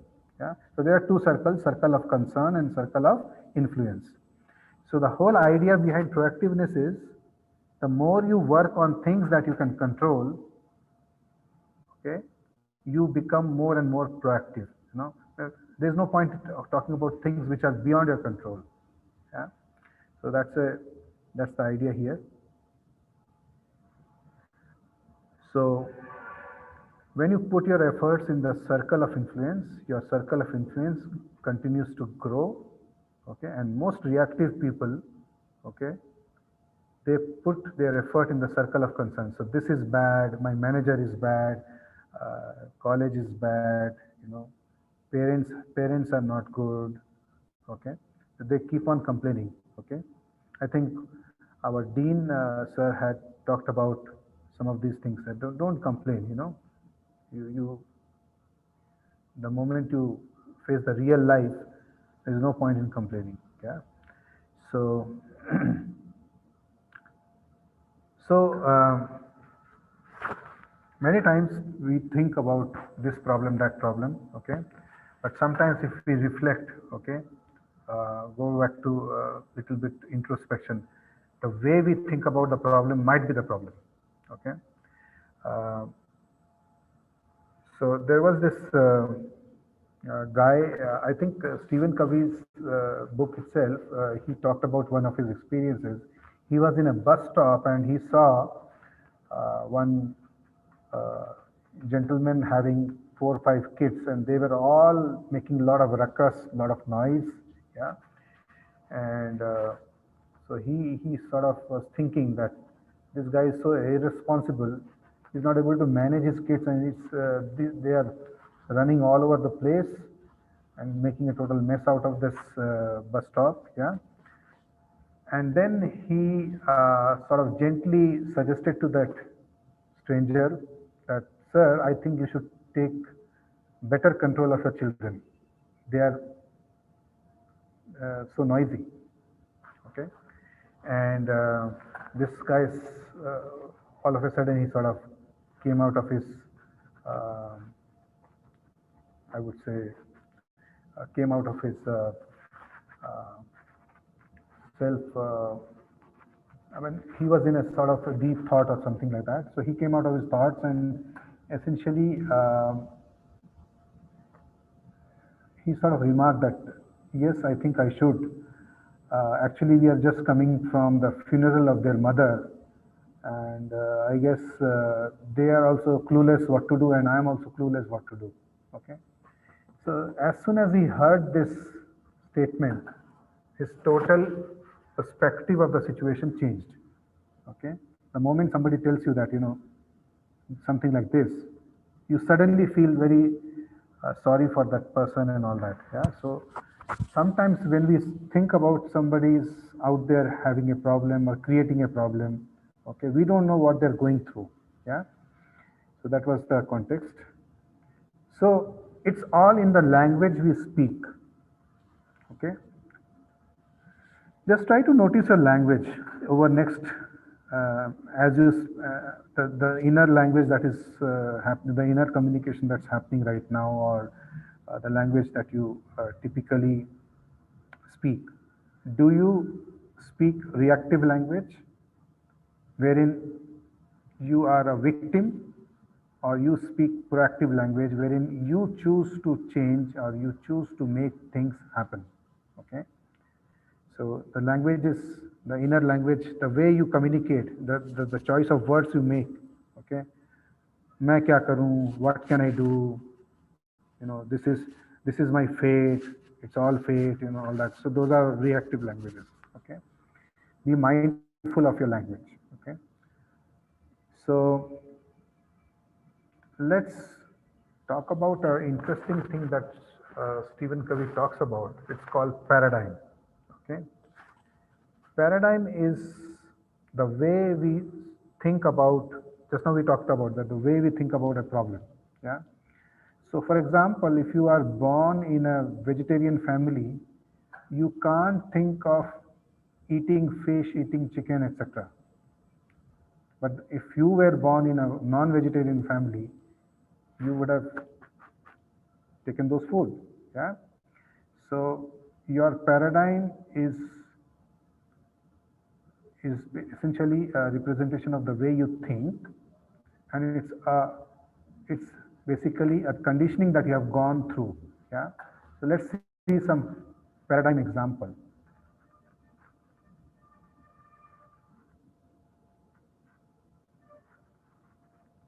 How many of you are aware of this example, this experiment? So a group of scientists placed 5 monkeys in a cage, and in the middle a ladder with banana was kept on the top. Yeah. And every time a monkey, obviously it would have gone up to the ladder, which seeing the bananas. Yeah. The moment one guy goes up the ladder, the scientist soaks the other monkeys with what? Cold water. Okay, that's the experiment. So guess what? After a while, when this happens again and again and again, the moment a monkey sees another monkey going up the ladder, they beat up that monkey. Yeah. So this goes on. And then after some time, no one dares to go up the ladder, regardless of the temptation. Okay. This is sometimes happening in an organization. Sometimes it might happening in a class, wherein just because everybody there's a sort of accepted code of conduct, implicit code of conduct, So if somebody is taking more initiative, the others will sort of pull him down. Hey, why are you showing more initiative? What are you trying to prove? Yeah. Anyways, then the scientist substituted one of the monkeys. Yeah. And the first thing, what do you think a new monkey will do? He doesn't know what has happened. Yeah. So he tried going up the ladder, but he got beaten up. Then one by one, all the monkeys were substituted, and the pattern continued. Okay. Now you have a scenario where these 5 monkeys, they are totally new. They have never been soaked in the cold water, but the moment they see somebody going up the ladder, they sort of beat the other monkey. Okay, so this is what. So it's basically if if it was possible to ask the monkeys why they would beat up all those who attempt to go to the ladder, the answer would be I don't know. That's how things are done around here. Yeah? And this happens all the time. It might be in a job situation, or it might be in any organizational context. This happens. Yeah. And Einstein had told that there are 2 things which are infinite: the universe and the human stupidity. And I'm not so sure about the former. Yeah. So this was about the paradigm and the way our perspectives get formed. Okay. Look at the reactive thought process in a little bit funny way. Okay. So this is a problem chart, problem resolution flow chart. Okay.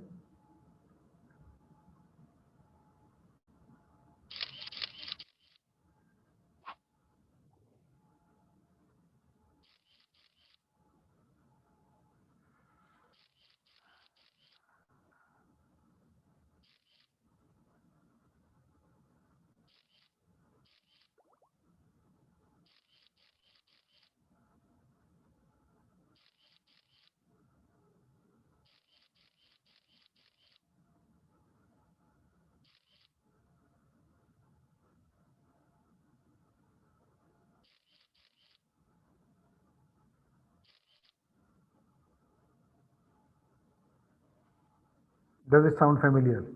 Has it happened to you? Yeah. So any of you guys got, I mean, is this the new code of conduct in any Zoom sessions? That we are not going to speak no matter what? Or is it like that monkey scenario we just talked about? Let the instructor or guy whosoever is. So guys, I am telling you, you have to come out of that monkey syndrome. Okay. Anyways, so the first habit was be proactive. Okay. Second habit is begin with end in mind. Okay. So whatever task we take up. Okay. Let's say, what is your objective? Why you took up this MBA program? Is the end goal clear? Yeah. And so sometimes these end goals are also reflective of our value systems. Okay. There are a lot of people who don't go abroad. Okay. In my batch of, uh, you know, back then when I was in IIT, many people, they chose not to go abroad.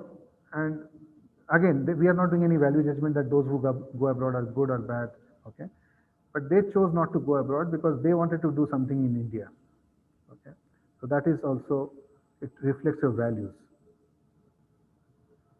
So essentially, begin with end in mind is about, it essentially represents who you are, the kind of goals you are setting, the kind of goals you're shooting for. It also reflects who you are, okay, and what you value. Okay. Sometimes you value, money, or sometimes you value, family. Sometimes you value, uh, you know, you want to do something for the society.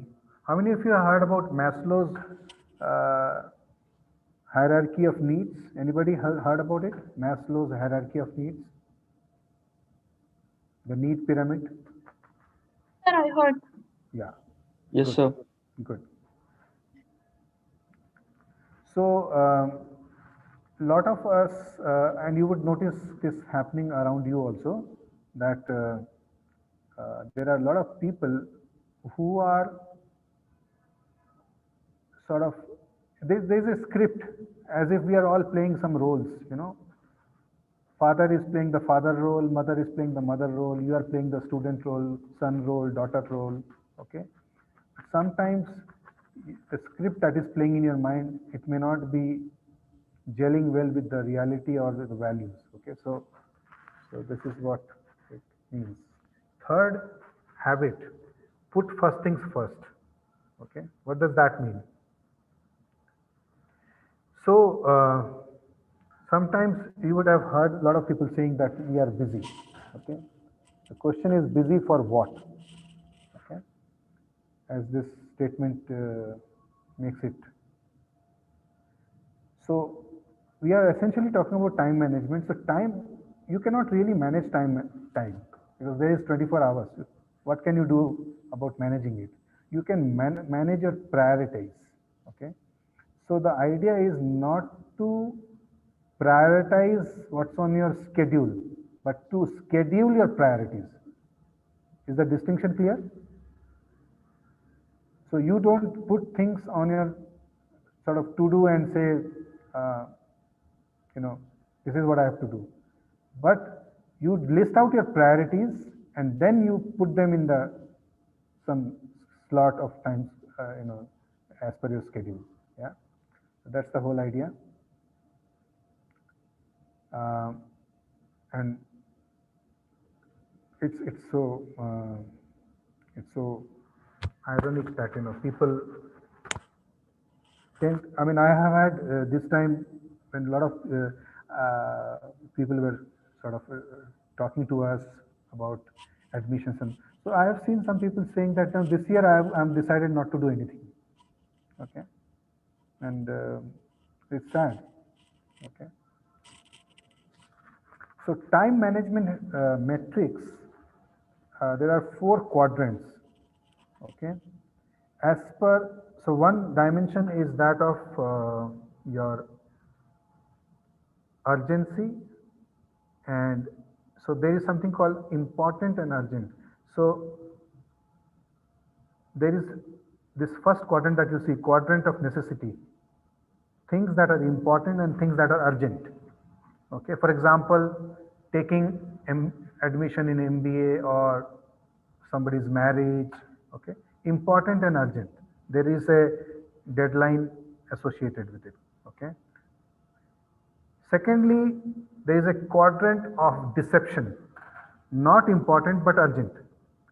You know, you have to do your bill payment, yeah, all those things.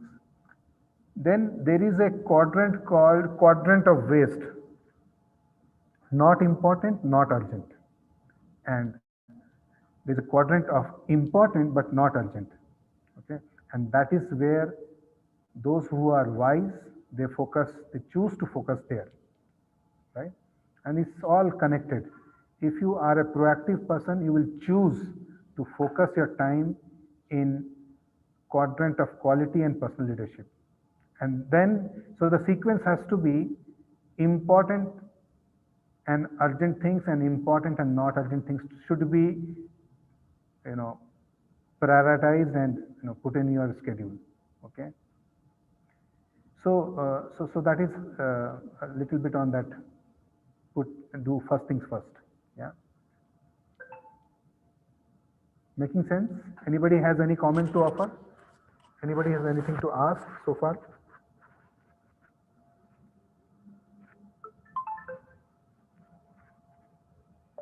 Yeah? Nothing? There is this fourth habit. Think win-win.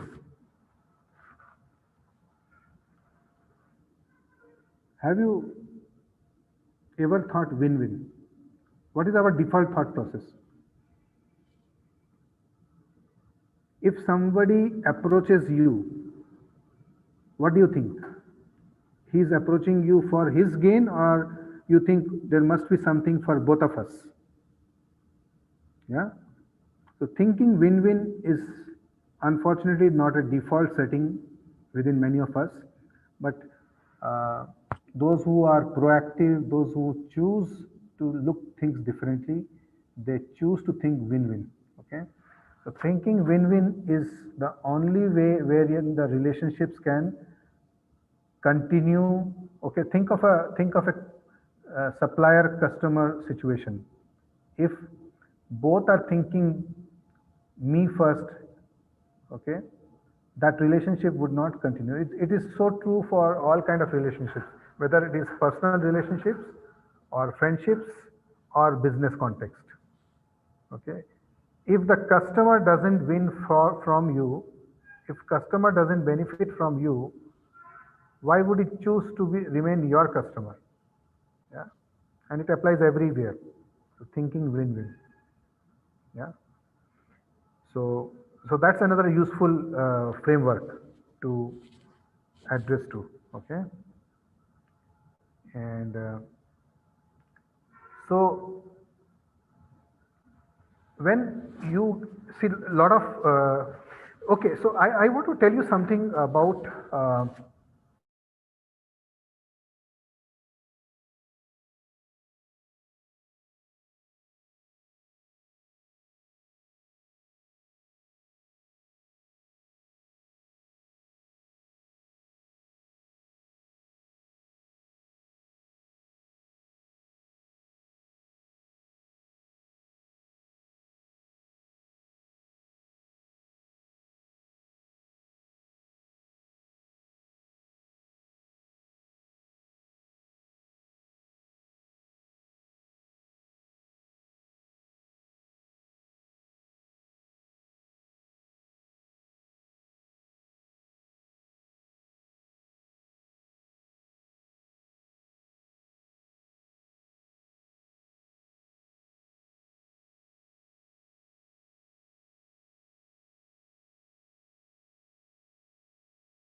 Am I audible? Yes, sir. Okay. Yes, sir. Yeah. So, where was I? What did you see last? Let me share my screen again. Was this slide visible to you? Yes, sir. Okay. So, what I was trying to share was that this book about Stephen Covey's, 7 Habits. So there are two things. One is called character, another is called personality. Okay. So in your personal interaction, what do you value more, character or personality? Suppose you are a purchase manager and you have a supplier who talks very nicely but is not reliable. What do you value? And you have another guy who doesn't speak well, but he actually is a very reliable guy. Whom do you value? Are you understanding my question? Is my question clear? Guys?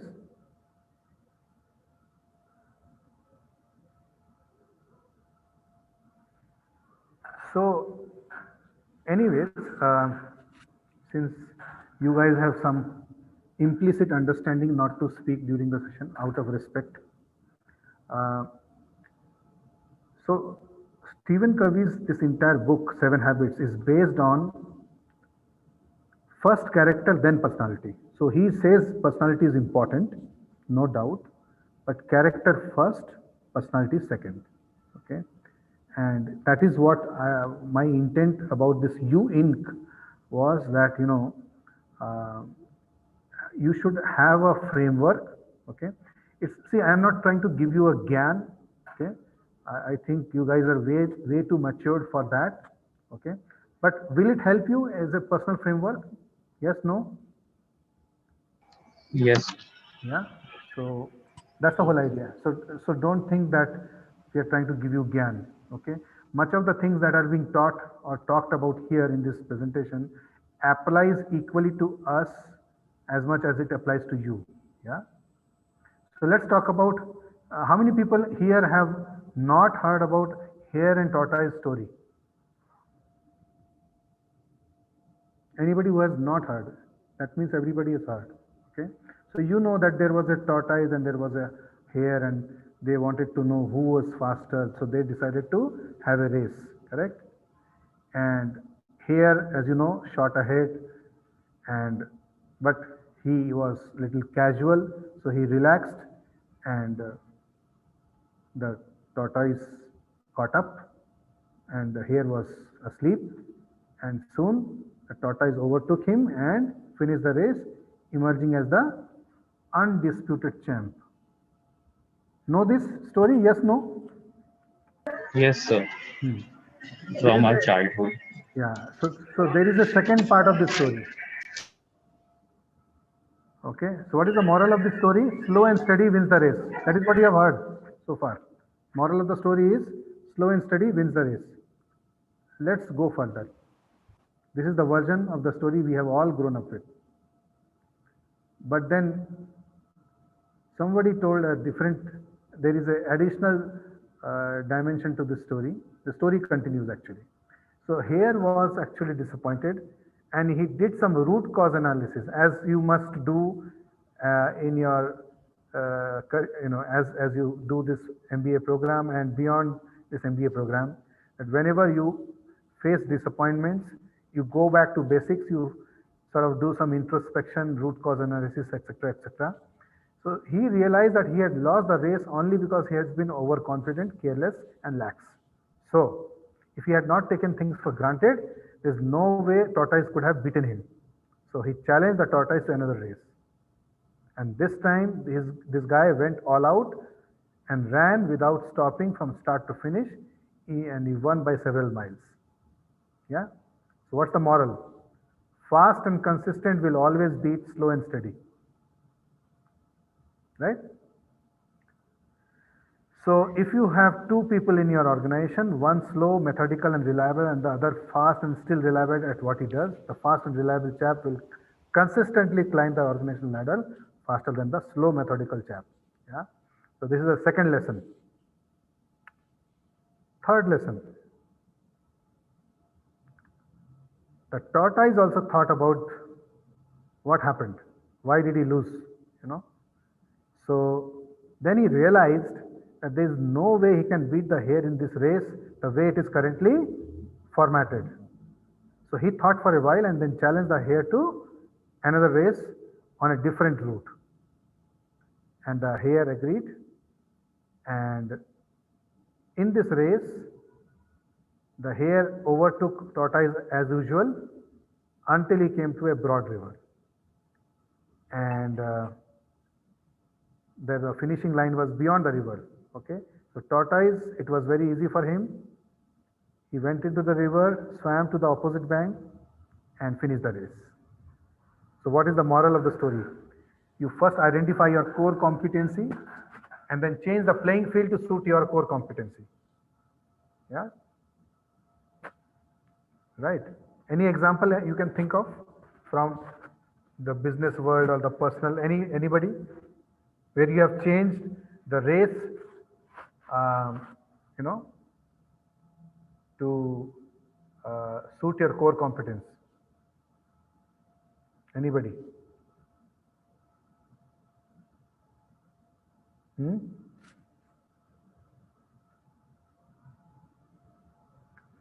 So I can think of an example. I don't know how much apt it will be here. So Dell was not the first. Have you heard of the story of Dell computers? So Dell was not the first one to get into the laptop or PC business, right? Much before other players had got. So what did Dell do differently? Anybody knows? What did Dell do differently? They went direct to customer. At least their enterprise accounts, what the so-called business-to-business accounts. Okay, they went direct to the customers without the supply chain which was there in the middle.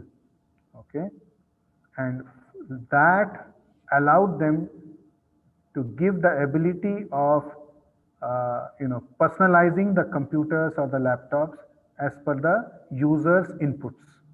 Okay, this is something that nobody in the Toshiba cannot do that, Sony cannot do that, because if somebody says I want 8 GB RAM and 1 terabyte hard disk, and somebody else says I want 16 GB RAM and 2 terabyte hard disk, okay, and I want it at this price point, I want this display. Now this kind of customization Dell was capable of. Why?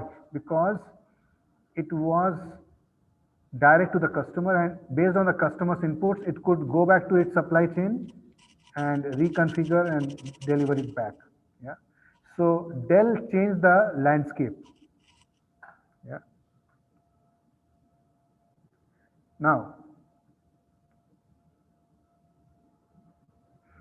so if your strength is analysis, you make sure that you work on that strength and make it get noticed so that you can create opportunities for growth and advancement. Okay, that's the message. Yeah. So play as per your core competence. So for you to play as per your core competence, you need to know your core competence. What are you good at? You might be good in Excel. You might be good in accounting. You might be good in maybe speaking well. So choose those career options which are in line with your core competency and where the opportunities also exist. Yeah. Story hasn't ended, guys. The hare and the tortoise by this time had become pretty good friends, and they did some thinking together. Both realized that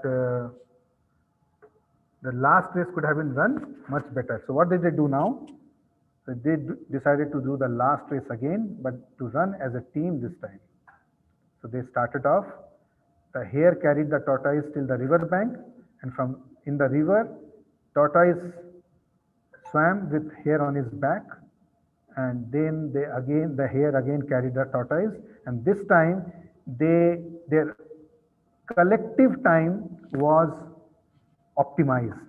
Okay, so you will in maybe in one of your courses, you will come across optimization strategies. Okay, so there's something called local optimization and there's something called global optimization. Yeah.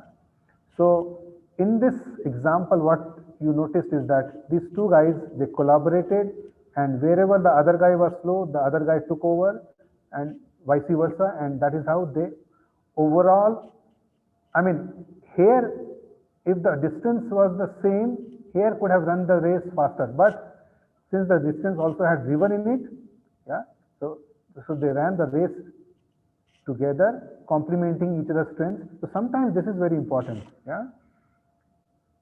The moral of the story: it is good to be individually brilliant and to have strong core competencies, but if you can work in a team, and this is something that will happen to you, your one of the skills that I think our dean sir also talked about, that the ability to work in a team, the ability to collaborate and harness each other's core competencies. Okay, so MBA is all about that. Basically, you don't work in an island. You work, you collaborate. Your networking skills are very important. Yeah, and that's how you prosper and that's how you thrive. Okay, and it's not about me, it's about we, right? So there is a practical, this one, that when this guy Roberto Guizetta took over as CEO of Coca-Cola in 80s. So there was this competition between Pepsi and Coke, okay? And they were so Pepsi focused, and the market share was just increasing 0.1% at a time, kind of thing, okay? And then they decided to stop competing against Pepsi and instead compete against the situation of 0.1% growth. So he asked his executives, what is the average fluid intake of an American per day? The answer was 14 ounces. And what is Coke's share of that? 2 ounces. So Guizetta said Coke needed a larger share of that market. He changed the game altogether, the landscape of the game. Yeah. So the competition wasn't Pepsi, it was the water, tea, coffee, milk, and fruit juices. And he wanted Coke to grab that market share. Okay, so they put up vending machines at every street corner, and sales took a quantum jump. Okay, so the lessons that you saw here was slow and steady initially, and then you learned that fast and consistent will always beat slow and steady. Work as per your strong core competency. Pooling resources and working as a team will always beat individual performers. Never give up when faced with failure, and finally compete against the situation, not against a rival. Hopefully these are all good life lessons that will serve us all of us well, not just you, even us. Okay. In short, be strategic. All right. Okay. Anybody has any comments from their personal experiences, life experiences? After hearing this, anything to say, feel welcome. Else I can, carry on. So this habit of seeking first to see, a lot of people say, no, nobody understands me. Why would somebody understand you if you don't understand others? Yeah. So seek first to understand and then to be understood. This is habit 5. So if you look at the ways the habits are being sequenced, initial habits are all about personal victory. But habit 5 is about public victory, wherein you are trying to, connect with others, work with others, and things like that. Yeah. So before I effectively before I expect you to understand me, I should understand you. Okay, that's the whole idea. And there are many times, teenage boys, girls, they go to their parents, and the parents start lecturing. And the boys and the girls, they become frustrated. Jab bhi parents ke paas jao, they give that lecture. How many of you feel that way? Anybody feel that way? That your mom and dad, they always give you lecture. I think my son would be feeling that way. Yeah. Whenever he talks to me, I feel. So I'm now beginning to resist that temptation of giving lecture or prescription to anybody. Instead, try to understand. So my wife says that, why don't you try to understand your son first before giving him advice? Okay. I think it's a very good uh, advice that unless and until I know you, how can I advise you? Because you won't listen to me. You would not connect with me. Yeah. So that's the whole idea. And many times we judge people, right?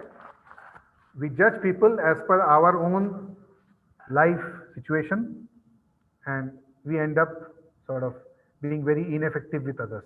See, we have to be not only personally effective, but we need to also be having interpersonal effectiveness. Yeah, so that's the key to success. So so private victory and public victory. So private victory has to precede the public victory. The sixth habit is about synergize, right? So as you can see, there are two M&M, I guess is Mahindra and Mahindra, I suppose, and the other M is McDonald's. Yeah. So you can always say that the whole is greater than the sum of its parts. Okay, and that's synergy. In whichever organization this is true, sometimes the whole can be lesser than the sum of its parts. Okay, and that's an organization where there is no synergy and there is a lot of backbiting and things like that, and that's visible. That organization simply fails. Okay, so we can all be synergistic. Okay, we can how effective I am a team player. Okay, so that is very important. Okay, and the last habit is sharpen the saw. Sharpen the saw is all about you for example, a lot of people are asking about, sir, what will be my placement and all that. So the authentic answer to that question is, you see, any company who is coming to placement, that is something we can influence as an institution. But when you sit for the interview, they are looking at you and not the institution. Okay. And there, how much have you kept on updating yourself? In terms of what's happening, the skill sets, the software, the tools. Okay. That will come handy. Okay. The kind of books you're reading. Yeah, that is something that sharpens your brain, and that sharpens your mind, and that sharpens your skills. Yeah. So read, write, read. So we have a God-given body, mind. Okay. Unfortunately, because of this social media, and today I can tell you one of the biggest enemies of ours is this mobile. Okay. My son, why my son? I mean, I am also so addicted. Every now and then I would be tempted to check my mobile just to sort of, although no messages would have come. Yeah. So this is something that is sort of dominating our personal lives. Okay. And we have forgotten to do some exercise, and I've seen a bunch of guys, bunch of friends all together, but everybody's checking their mobiles. Yeah. Very sad. Anyways, the point is, how do we synergize? How do we sharpen our saw? I mean, make time for our exercise and make time for meditation and things like that. Yeah. So again, it might look all of that look like a big lecture kind of thing, but this is a useful framework. At least I found it very useful. Have I been able to do it 100%? The answer is no. Okay. I would be lying if I say I've been able to do it 100%. But the idea is it's a useful framework, and the much we are aligned to that, the much it will contribute to our holistic success, not just career success, but also in our personal lives, in our professional lives. Okay. And also we will be at peace with ourselves. Okay. So that's the whole idea. How do you live this life to the best of your ability? Anybody has any questions, etc., I'll be happy to share. And I don't think nobody is an expert here. We can all share our experiences. So guys, you have anything to ask, anything to share, anything to discuss?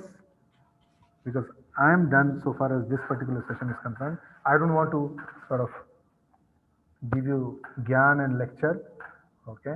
If you found this perspective interesting, go ahead and adopt it. Any questions, anybody? How was the total first day's experience of this MBA orientation? Mahita, you are there?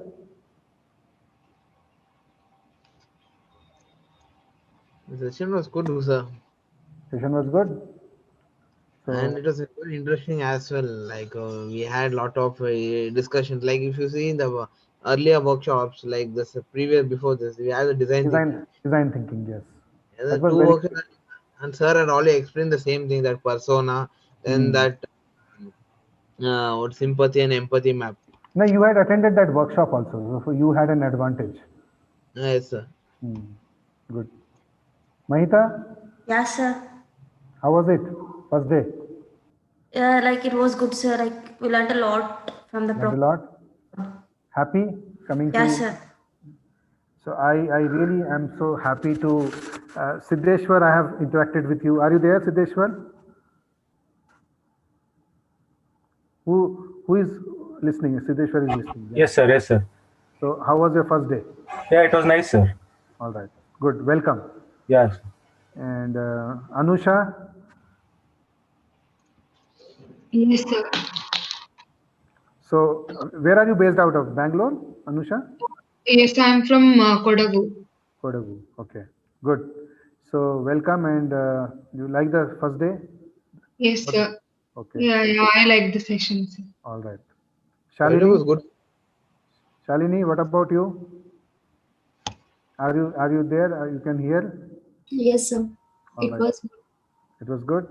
Yes, Welcome. sir. Welcome. Thank you, sir. Aditya, Yes, sir. how was it? Very cool, sir. Cool? Yes, sir. All right. Nikhil?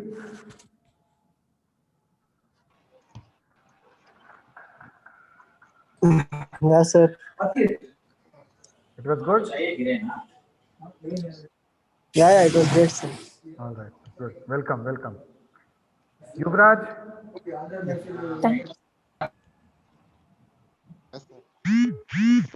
How was it for you? It was nice. It was nice? Good. Thank you. I can see Aditya K. And thank you for the session, sir. Yeah. Yes, sir.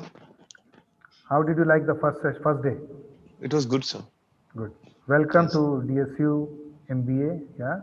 Yeah, thank you, sir. Really feel that you guys blossom out of this. Kiran, how was your first day? Sir, it was good, sir. It was good or it was awesome? Actually good, sir. Okay. Sana?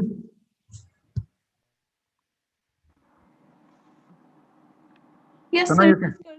It was good or it was awesome? It was good or it was awesome? Awesome. Okay. Chirag, what about you? Fabulous, sir. Chirag, you can hear? Yes, sir. How was it? Yes, sir. Fabulous. Fabulous. Cool. Good language. Yeah. Rashmi? Yes, sir. It was nice. It was nice. Yeah. First day was good from my side also, Siddharth. Okay. Harshit? Yes, sir. How was it? It was good session. Okay. Okay. Cool. At all. I am reminded of my Very good, sir. my grandmother. Enjoyed and feel motivated. Chanchal? Yes, sir. How was it? Good, It was awesome, very interesting, sir. good, awesome, fabulous. Sir, am I audible? Sir, Yeah, all, sir, all. Yeah. Okay. Good.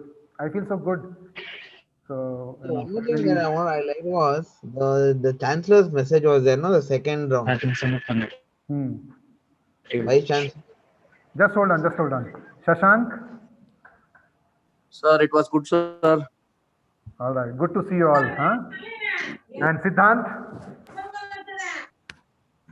Yes, sir. It was very good. You are still in Guwahati, Siddhant? Yes, sir. Good. In God. Yeah. All right.